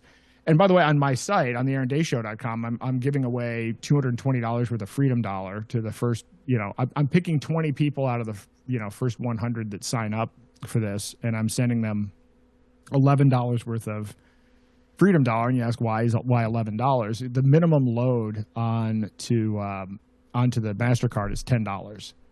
And you can either get a one-time debit card, or you can get a reloadable debit card as well. So I wanted to point that out. But one tip, if you are going to go down this path, which I recommend, is occasionally it'll ask you for a PIN number, and there is no PIN number. That when you go through the setup process, there is no place for you to either receive a PIN or put in your own PIN. And in those cases, you just use the last 4 digits of the card itself, and then it works. So that was the only problem I'd ever encountered. And then I reached out to the ZBEC team, and they said, try doing this. And lo and behold, it's worked. So ever since then, yeah, I'm for putting up with a little bit of, beta testing. I mean, I'd like to get it earlier than not, so I'm going to be, checking it out. Well, right now, let's take a look. Crypto's taking a dump. I mean, a lot of it. It went from 100, just lost like 8,000, whatever, and Bitcoin, gold and silver is shooting up. $49.89, almost, $50 on silver and $4,016 on gold. And, what's your thing on gold backs? I like that. That's good. What do you think of that? I like gold backs. I have gold backs as well, and, use them from time to time in New Hampshire. I should talk to them about this as well. I actually did tokenize a gold back, and just for the purpose of the activity, because they actually have serial numbers on them and everything. The issue is obviously it's only for in-person transactions, and there's a premium over the price of gold, and so that's another factor to consider. But it is a great alternative. So I'm for any alternative that gets you outside of the system. So if you can use physical gold, and you have gold that's in now a spendable form, which is what a gold back allows you to do, or you can use small silver or whatever, then that's a great alternative. It's not doesn't need to be just crypto, and so I think gold backs are another valid option. I'm looking, for providing a use case, being an example, inspire others to do that can be done. Recently we had John Bush on, and he was, kind of doing his exit and build thing and so on, and he was concerned that, I'm like, I don't know if I need an intentional community, people living on this. Somebody's going to own the land, and then there's always that guy or family or something, And so he's kind of coming around to, yep, you need to have your own, but you guys still got to build a community. And there's no better way to build a community than with commerce. What do you got to sell? And out here in the desert, a lot of people, they got extra fence posts. They need a hole dug. They have some barbed wire. They got, a little extra. I got an IBC tote of something. We need to get all that onto the market thing. We'd be trading ZANO. Let's get on it. So that's kind of one thing we're doing, why we're going to need to do a print version of the newspaper again. Kind of this is where I'm thinking we're going on this. But it has to be a use case. And that's why I was so quick to incorporate ZANO into our store on Occupy, because I wanted to demonstrate its use. So it's the activism that we're doing, and the innovation that is coming with, so much of this stuff is based on privacy. A lot of people, it's all about private privacy coins now. It's not, oh, you got a new crypto, don't care. What does it give me? What the others don't. Privacy. No KYC, no money laundering, kind of crap. Well, how is it that you're getting away from that? You're saying it's no KYC for me to debit a card that I could use all over as a debit card. How does that happen? And what would possibly change with that? I mean, again, I view this as a temporary thing. That's how I view it. I view this as, again, the way I describe this is the technocrats want ultimately one global digital currency that's an energy credit system. They're moving in stages. They're doing CBDCs here. They're doing government-regulated stablecoins here. That's their end game. Our end game is you're not using MasterCard in any form or not, non-KYC or whatever. But for right now, there's a way to use this card where you can enter whatever address. It has to be a valid address, but and I'm not even suggesting you do this. This is probably not according to the guidelines, but there's a way to, as you'll see in the instructional video that I sent you, where you can use an eSIM card for a different phone number, and you can put in a different address, and so that essentially gives you a MasterCard that's not tied to your ID. Now, how long is it going to remain like that? I would guess not forever. It'll probably become a KYC debit card. But what's useful about it is that as it exists like this for now, what it does is it gets people downloading ZANO wallets. It gets people used to using ZANO and getting used to using Freedom Dollar, which means is that we go down that path to get to peer-to-peer digital commerce. People already have a wallet and already know how to use it. So I view it as it's a bridge step. This is the activism that I'm willing to put my effort towards, and I have ZANO on Bitcoin.com wallet. I remember you got added to the Edge wallet. I know Paul Pui, the owner there, and he came on and talked about it, and I go, how is it that you adopted ZANO so quick? I mean, what up? He goes, well, it's got new tech, man. It does its thing. I like it. So it's going on my web, on my wallet. I'm going, okay. So you got good rep, and it's really starting to penetrate the industry and the minds of liberty-oriented individuals, because what we have been looking for is what ZANO represents. And I remember when you're talking about getting paid cryptocurrency for data storage and dissemination, or that's what MadeSafe was back in 2013. We were heavy into that. I was going, woo, we want to help with that. Let's do it. And what was his name? He was from Troon, Scotland, and I think it was Irving. Thomas Irving, I think it was his name, Irving. But once they went venture capital and got a bunch of money and whatever, and the money talks and what you can do, and it kind of went away. So I've been doing this for a long time, looking for the promise. It's the fact that you, Aaron, and some other people that we know that are supportive and behind this on principled basis is why we're talking. But I need my card, man. I want to see how it works. It's going to be a pain in the butt, and Duke, I don't care. It's more, I'd rather put the effort towards that kind of activism and being ready than, going and talking to some legislator. I don't give a crap, So I will say this. Yeah. Go ahead. No, go ahead. I've been using crypto debit cards for a long time, since 18, 19. This is actually the easiest to use. I remember, my kids kind of, get, every time I do something, it's kind of a pain, right? I'm either having to buy gift certificates or whatever. And a lot of times when you're using a crypto debit card, you have to wait possibly a couple of hours, and then the exchange happens, and then the price changes and whatever. It's been like playing a video game using crypto debit cards. This is the easiest debit card to use that I have ever had. And because, first of all, the load is instant. Once you get it set up and integrated with your mobile wallet or your desktop wallet, when you go to add funds, you don't have to wait an hour for the funds or 2 hours or for anything to swap. The funds are immediately on the card. And then you have the first thing that I did was I took my kids out to buy coffee, and I did tap to pay. So I was able to load instantly, and then 10 minutes later was able to use it tap to pay. So this is actually user friendly. We talked at the very beginning about this, about how the user experience has been degraded in crypto. This is definitely the easiest user experience.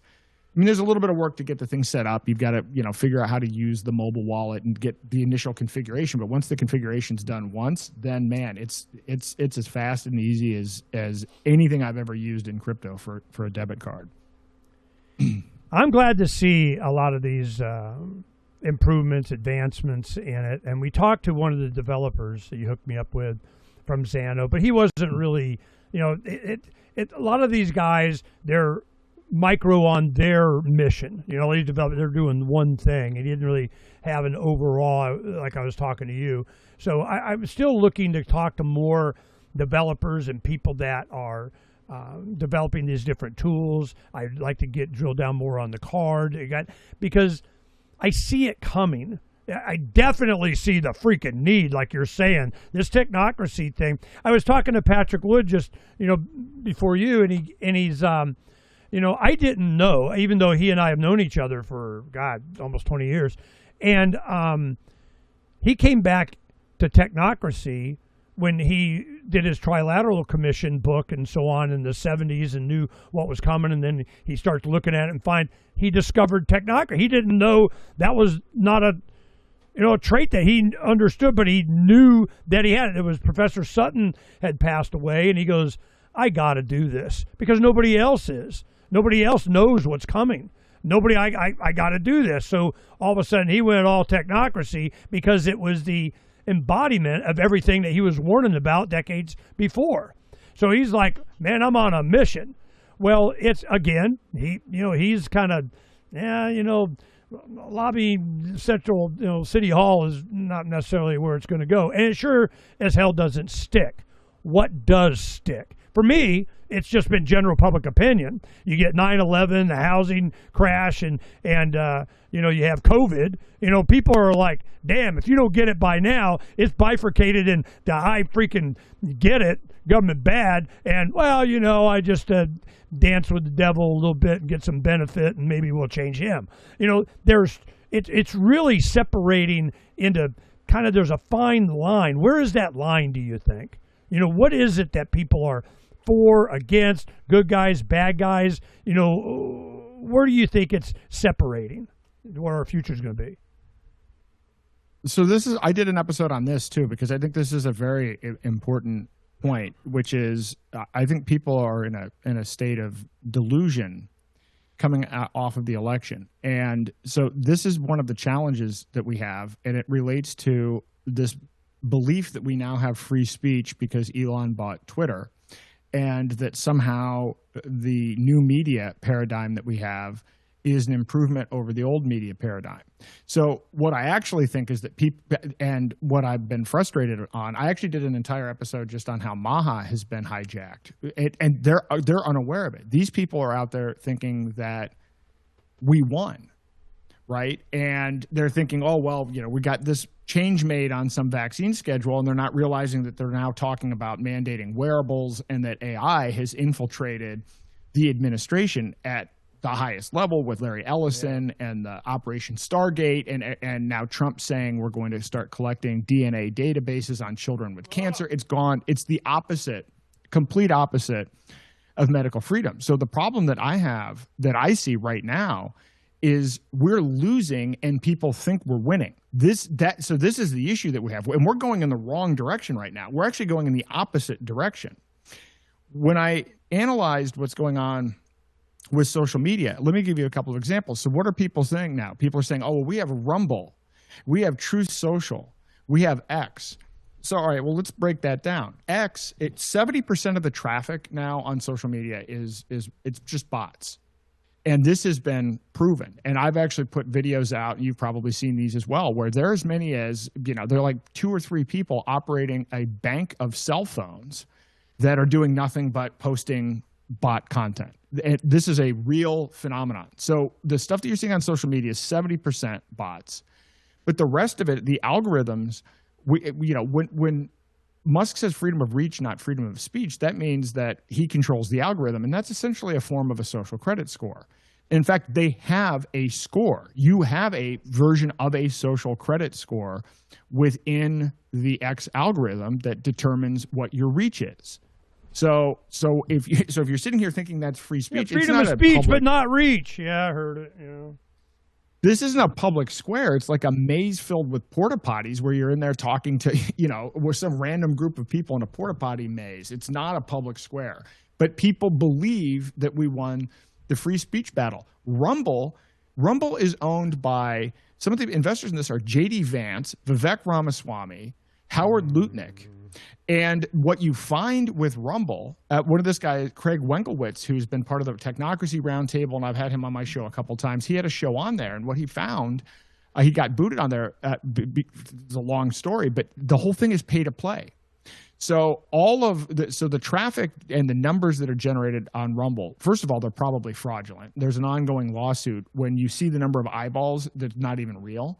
But on top of that, it's all pay to play. And you have a sitting vice president. Dan Bongino is another large, major shareholder in Rumble. Let me tell you this. So if we were in a situation where, we were in the last term, it was last term, and Biden was the majority owner of one social media network, and Kamala Harris was a big investor in the other, and the director or the assistant director of the FBI was an investor in a couple of social media platforms. What would people be saying? They would be saying, this is unheard of. This is insane. Well, that's exactly what's going on. So the problem that we have right now is that people have no access to any of this information. They think they're winning. They bought the white knight stuff. They bought the Trump white knight, the Bobby Kennedy white knight, and they don't want to feel like they've been fooled again. And so everybody's eye is off the ball. And I said this at the very beginning. We don't have the medical freedom community energy fighting technocracy, and we need that. We don't have... We have people that went from Klaus Schwab and Bill Gates are really awful to, oh yeah, Real ID is great, and the Genius Act is all about American innovation, right? There's zero friction that's stopping technocracy. I can't even think of a model where technocracy could have been implemented any faster, because you have the entire PayPal mafia, Musk, Thiel, David Sachs, and others controlling the administration, and there's no break. And there's no resistance, none. So that's the reality of the situation. I think people are less awake now than they were 9 months ago. We had when we went to the Bitcoin conference, James Babb. You probably know who James is. He's a big activist, and he's always printing up stuff. And he had a card that we used, and when they were in line, this like mile-long line to get in to see J.D. Vance, because there were tens of thousands of people. It was ridiculous. And it was, you freed Ross Ulbricht, but you're not done. There's a bunch of other guys, Ian Freeman, Roger Ver, some other guys. And he had it printed out. We're going through the line, just passing them out to people. We got, hundreds, not thousands of these passed out, a few of us, putting those out. Well, Then sooner or later, somebody comes, from the event, the man's going, oh, no, you're not allowed to do, you can't do that. We're going to kick your ass if you do that. We're like, it's a Bitcoin conference, and the Bitcoin of who are you? What the hell? Well, they complain. Who complained? Why did they complain? I want to know what we're dealing with here.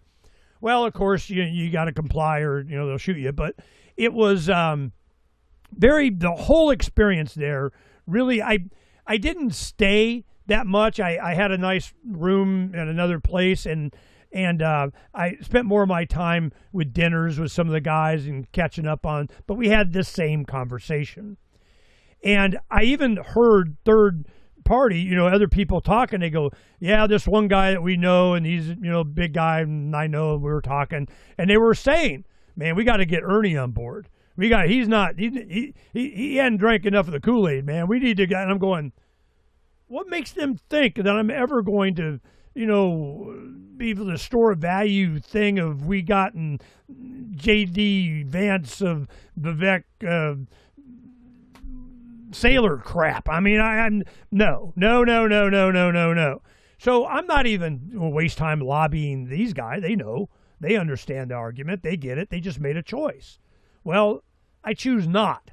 I need a privacy coin. I need something that's fast, cheap, that secure. I mean, all the things that they promise me. And I remember when I first started covering Bitcoin, God, in like 9, 10, I mean, in the beginning, early on, I remember it was $1.65 or some crap like that. You know, I got my first Casasius when it was $3.80, you know, that kind of thing. So I'm going, okay, where are we going with this? And as time went on, I had, you know, like a good example is Andreas Antonopoulos. He was a really good proponent of Bitcoin. He would scream it, writing books. But he was always going around, yeah, we got to be ethical. We got to make sure we pay our taxes. We got to make sure that we don't piss off the man, you know, that kind of thing. And when I really saw that I wasn't being told everything, is I wanted to know where the human element was, which later became Blockstream and Decastry and all that kind of stuff. But I'm going, you know, you say you got patches, you say you got updates, you say you got this, you know, miners got to accept, I mean, you got development team, I mean, they're changing stuff. Who's that? How many are there? What is, I mean, you're just sounding like you're like, you know, a Fed branch. I mean, you know, what's the difference? I need to know how this is done. Well, they're kind of evasive about it and kind of, they weren't sharing everything. Well, the reason is because they had the mindset, a lot of these guys, you know, like Tone Vase is a good friend, but he's a Bitcoin maximalist. Every time I have mine, he just pisses me off, you know, and he stays at my home. He comes over, we're good friends. I met him at the New York Bitcoin Conference in 2013, and he was a VP at, I don't know, JP Morgan or where the hell it was. And so he's all in on crypto. Well, they're of a different mindset. And I saw at the New York Bitcoin Conference like 13 that it was pressure towards adoption. You know, Tony Snow that does, you know, Texas Bitcoin conferences I go to, and he's been to our Freedom Summits, and, you know, very nice guy, like him, but they were all about how much can it go up. All of the freedom aspects were put on the back burner in exchange for acceptance, adoption, not getting arrested, this kind of thing. And the only ones that I felt, you know, good about was Roger Ver, you now, and then Eric Voorhees. I don't know what happened to Eric. Eric's kind of off the grid now, but, you know, they were the only people that were giving me the truth. And I'm just an old guy. I mean, I'm enamored by the promise.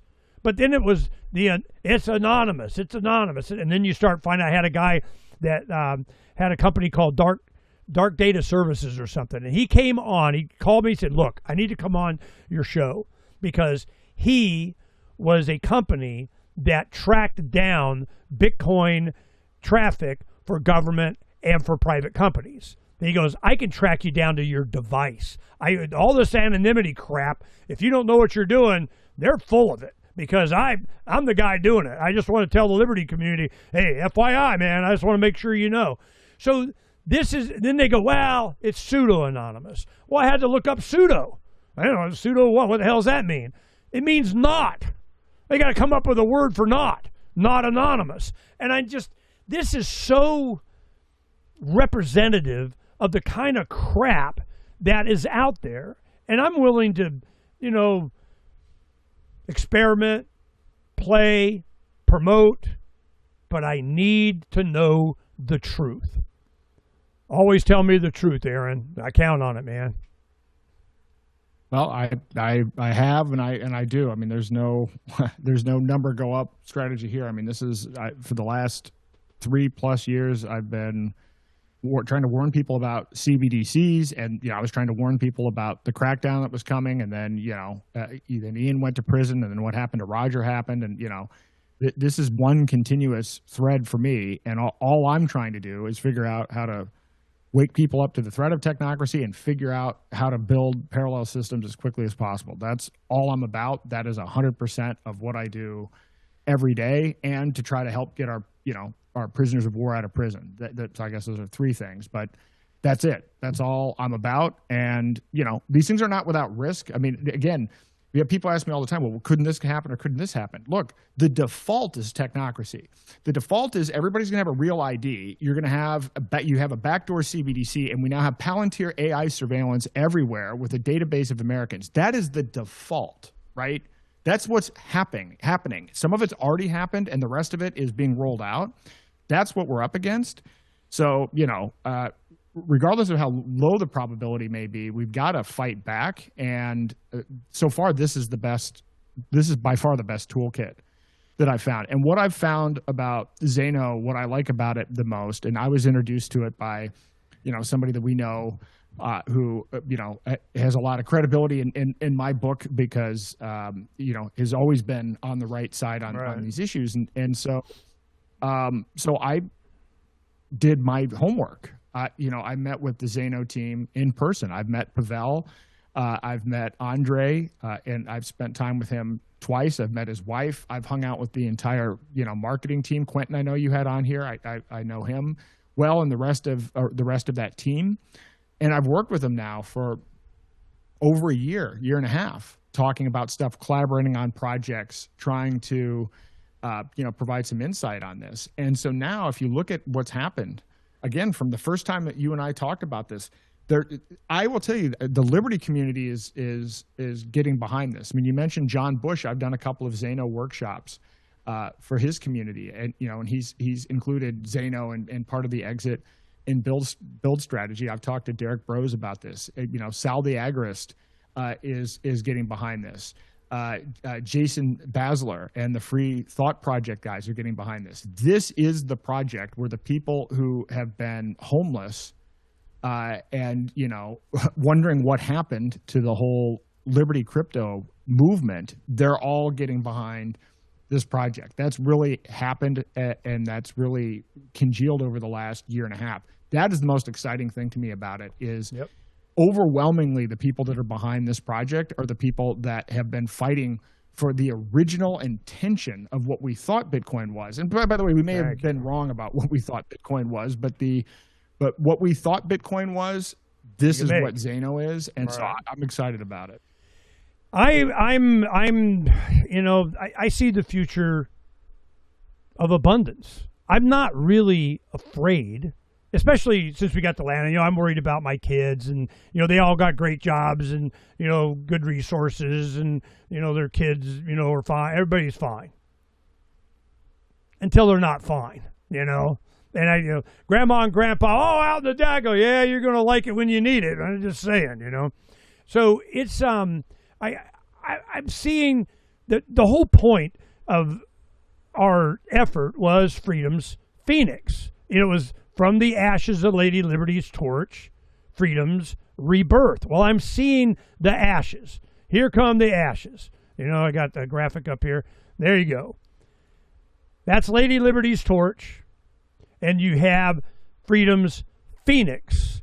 The flame kind of goes out, a little spiral of smoke comes up from the ashes. The winds of freedom kind of blow, boom!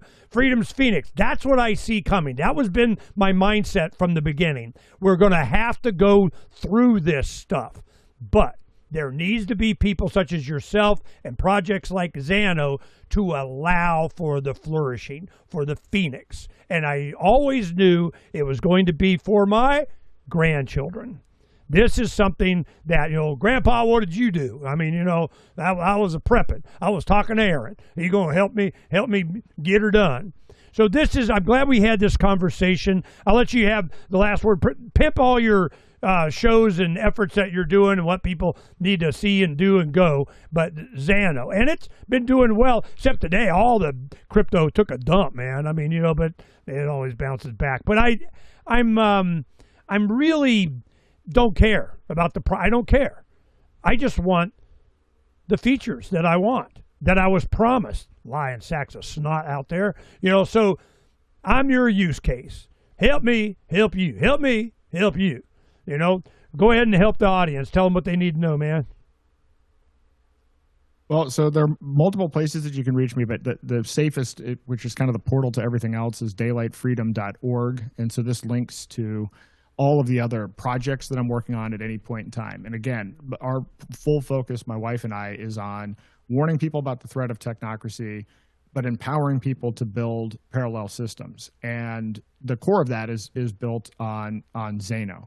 And so with that, there's a website called freedomforge.io, which we talked about here, which has online guides. It has a place to sign up for workshops that I might do, whether they're online or in person. And it's a place where people can gather to actually start incubating and creating projects on ZANO. So the site that you're going to see now is the very early version of it, but I see this as becoming a community for people that want to build parallel systems on using the ZANO blockchain. The other site that I will mention is the aarondayshow.com, and I do recommend this site. So I'm doing my podcast now twice a week, and they end up being a lot like your episodes where, they're 3, 4, 5 hours long. It's the content is usually, I'll do a talk for maybe an hour. I present information on something, and then I bring people on to do live Q&A, and anybody can come up. And so a lot of it's just kind of a discussion at the end. But the point of the podcast is to go into detail on these technocracy issues. And now increasingly, yesterday my episode was entirely on freedom dollars. So what we were talking about today, I walked through, how you get a debit card, how you get freedom dollar, how freedom dollar works, the mechanics behind it. Send me the link. Yeah, I'll send you the link to that as well. But I'm building a community around this as well. So I'm going to be even streaming here. So I stream on YouTube and all the other channels, but I'm assuming that that's going to go away. In fact, my traffic has been cut by about 80% on X once I started talking about Curtis Yarvin and Technocracy. It's starting to feel like early 2020 again. I fully anticipate that. I'm not going to stop what I'm talking about, and I'm not going to stop the content. So you can sign up and register for an account, and you can see all of the podcasts that I've done and all of the memes. You can search for everything. So I recommend this as a resource as well. And it also includes my interviews on other podcasts, like with Ernie and some of the other things that I've done in speaking engagements. So those are the ways that you can find me. I'm also on X at Aaron R. Day. And then I have a book I just updated called The Final Countdown. This is the book I wrote 2.5, 3 years ago, originally to warn people about CBDCs, but I just did a major overhaul to include in the solutions section an explanation about the importance of privacy coins, and it talks about ZANO, and it talks about freedom dollar and confidential layers. So this was a big update. And I'm working on another book, which is tentatively called The Revolution Will Be Tokenized. I don't know if that's going to be the final name or not, but I'm going to go into more detail about a lot of what we were talking about here to lay the framework. In my first book, I explained, here's what's going on with CBDCs, here's what the technocracy is all about. I'm going to go into more detail about tokenization, because we didn't go into a lot of this detail here. But when you look at what's going on with the Trump administration and with Howard Lutnick and his firm, they are very much trying to sell off the national assets of this country through tokenization. And Howard Lutnick's firm is right in the middle of it. So what I want to outline in this book and to explain to people, you may hear, well, tokenization, what's that? That sounds boring. By the time you're done reading this book, once I have it finished, you'll realize everything will be tokenized. And right now, the way that it's going through this centralized tokenization scheme, it's being used to strip us of all of our assets. They've used what are called click wrap agreements. We've given away most of our assets through consent, through these legal agreements. And that's a whole other project that I'm working on. And you probably talked about, I'm sure, the great taking on here before. We've already had David Webb on a couple of times. They've already changed the laws, and we've already signed contracts with our brokers and everything that give away a lot of our rights. The tokenization piece is the final piece. So once they've already kind of robbed us through these contracts, and then the digital token will be what represents these contracts. And so they can confiscate our assets all in one shot, basically with a click of a button. So that book is going to outline that in more detail so that you really can understand what tokenization is about. But then the back half of that book is going to be how you can privately tokenize things, how you can create a food market that's private with a reputation management system, or a healthcare marketplace, and build all of these parallel systems. So that's what's coming next. I won't have that done until the end of the year, because trying to make that intelligible is more difficult than I would like to admit. No, I understand. Before you go, I wanted to show you something real quick. You're talking about, the deplatforming and all this kind of stuff and everything. So I want to show you how we deal with this. Derek set up, you know Derek Slopey, I think. Derek set this up for me when I was screaming about I need to be able to store ones and zeros and everybody have access to an IPF. I mean, seriously, it's this simple. I go in, I hit IPS video management, add a file, browse for the file, put it up, boom, it loads, and we're done. You know, and all of these shows go up in here. I already have Courtney and Ian up there. We're just now loading Woods, and then you'll go up. This will never go away, this hash right here. You know, I go, all right, you know, I post that, embed that on the site, and it never goes away. When you do YouTube, or Rumble, or Vimeo, or BitChute, or well, BitChute's pretty good, but you know, a lot of these, I'm so sick of video not available. I'm sorry, of great videos that we did back in the day. Now the MP3s we keep on our server, so they're all there. But the videos, I bet you half of my videos over decades of doing shows is gone. I mean, I still have them, you know, somewhere, but this is a simple way of doing it. And then it goes to IPFS, the server, content save, Matt Raymer, takes that and automatically has a script that just pulls it and then platforms it on everything. I don't have to do anything. I load it one time, they take it, they put it up. Agris Hosting, which is Drew Phillips and you know, Adam and Derek, have this. They provide the server space and contact and everything and do it and get her done. I'm telling you, the community has already gone it. Now, of course, everybody yells at me, take another shot of whiskey, Ernie's going to say IPFS back in the day. And I'm going, yeah. Now, when you get all done and they deplatform, yeah, who's going to say I told you so? The little Ernie on your shoulder, that's who, you know. So this is available right, not later. I just want to make sure you know this so that when you're ready to make the switch, just go to agrishosting.com, work it out, boom, you're done. Within a day. Done. Done. And it's simple as hell. Just say. Yep, I've integrated IPFS with my site as well, because that's I know that is absolutely critical. I know my content is going to be gone. It'll be gone on YouTube first, and then X, and then, you know, Facebook has already started, not necessarily because of what the content is, but I can't even post to Facebook anymore. They've punished me for something that I did 13 years ago retroactively, and now I can't post to groups or whatever. So it's coming, it's here. And by the way, yes, you can talk about COVID now. You can talk about COVID on these platforms because it's in the past, because it involves prior people. But the active thing right now is Technocracy. You want to talk about Technocracy, you want to talk about Doge, you want to talk about JD Vance and Curtis Yarvin and what's actually going on, that is shadow banned. Absolutely, 100% shadow banned. Why? Because those technocrats run Rumble. They run Truth Social, and they run X. So, you know, that's, you know, freedom of reach for you right there. They run Rumble? Yeah, I mean, Rumble is an investment. JD Vance, Vivek Ramaswamy, and others are investors. Howard Lutnick is an investor. Yeah, Rumble's and Dan Bongino. It's an absolute shit show. God, you know, we got to go to our own thing. You know, one thing that we did as a demonstration, we took all of James Corbett's videos and we put it on IPFS. The problem is that when you do a web page that has a full indexing of it, you have to redo the entire thing with every new, you know, load that you have until we get that, you know, developed. You know, it's going to be a pain in the ass. But I'm seeing the future of which you're going to be part of what we're doing. So keep me in mind. Don't forget about the use cases that we provide and the advocacy I'm willing to do, because I have a use case, inspiration, a community, a mesh network, Starlink, that the mesh network will go outside of the community. We have, you know, we're developing this in parallel with our building because I know community. It's a thing. You need a community.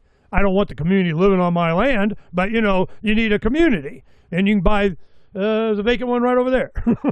So this is really, really inspiring, but it's also scary.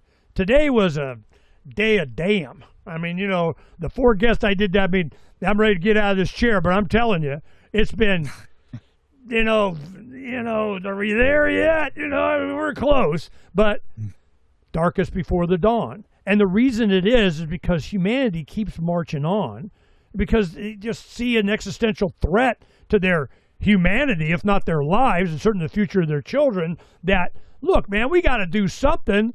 Well, Aaron Day has the somethings to do. Go check them out. We have all the links and everything in the archive for today, which is October 10th, 2025. And you want to get learnified? Today was the day. Aaron, thanks for coming on, man. It's always great to talk to you. It's very inspiring. But, keep at it. Keep doing what you're doing. I'm counting on you. Will do. Thanks for having me. Great as always. All right. Peace, brother. Bye. Have a good one. Peace. Bye.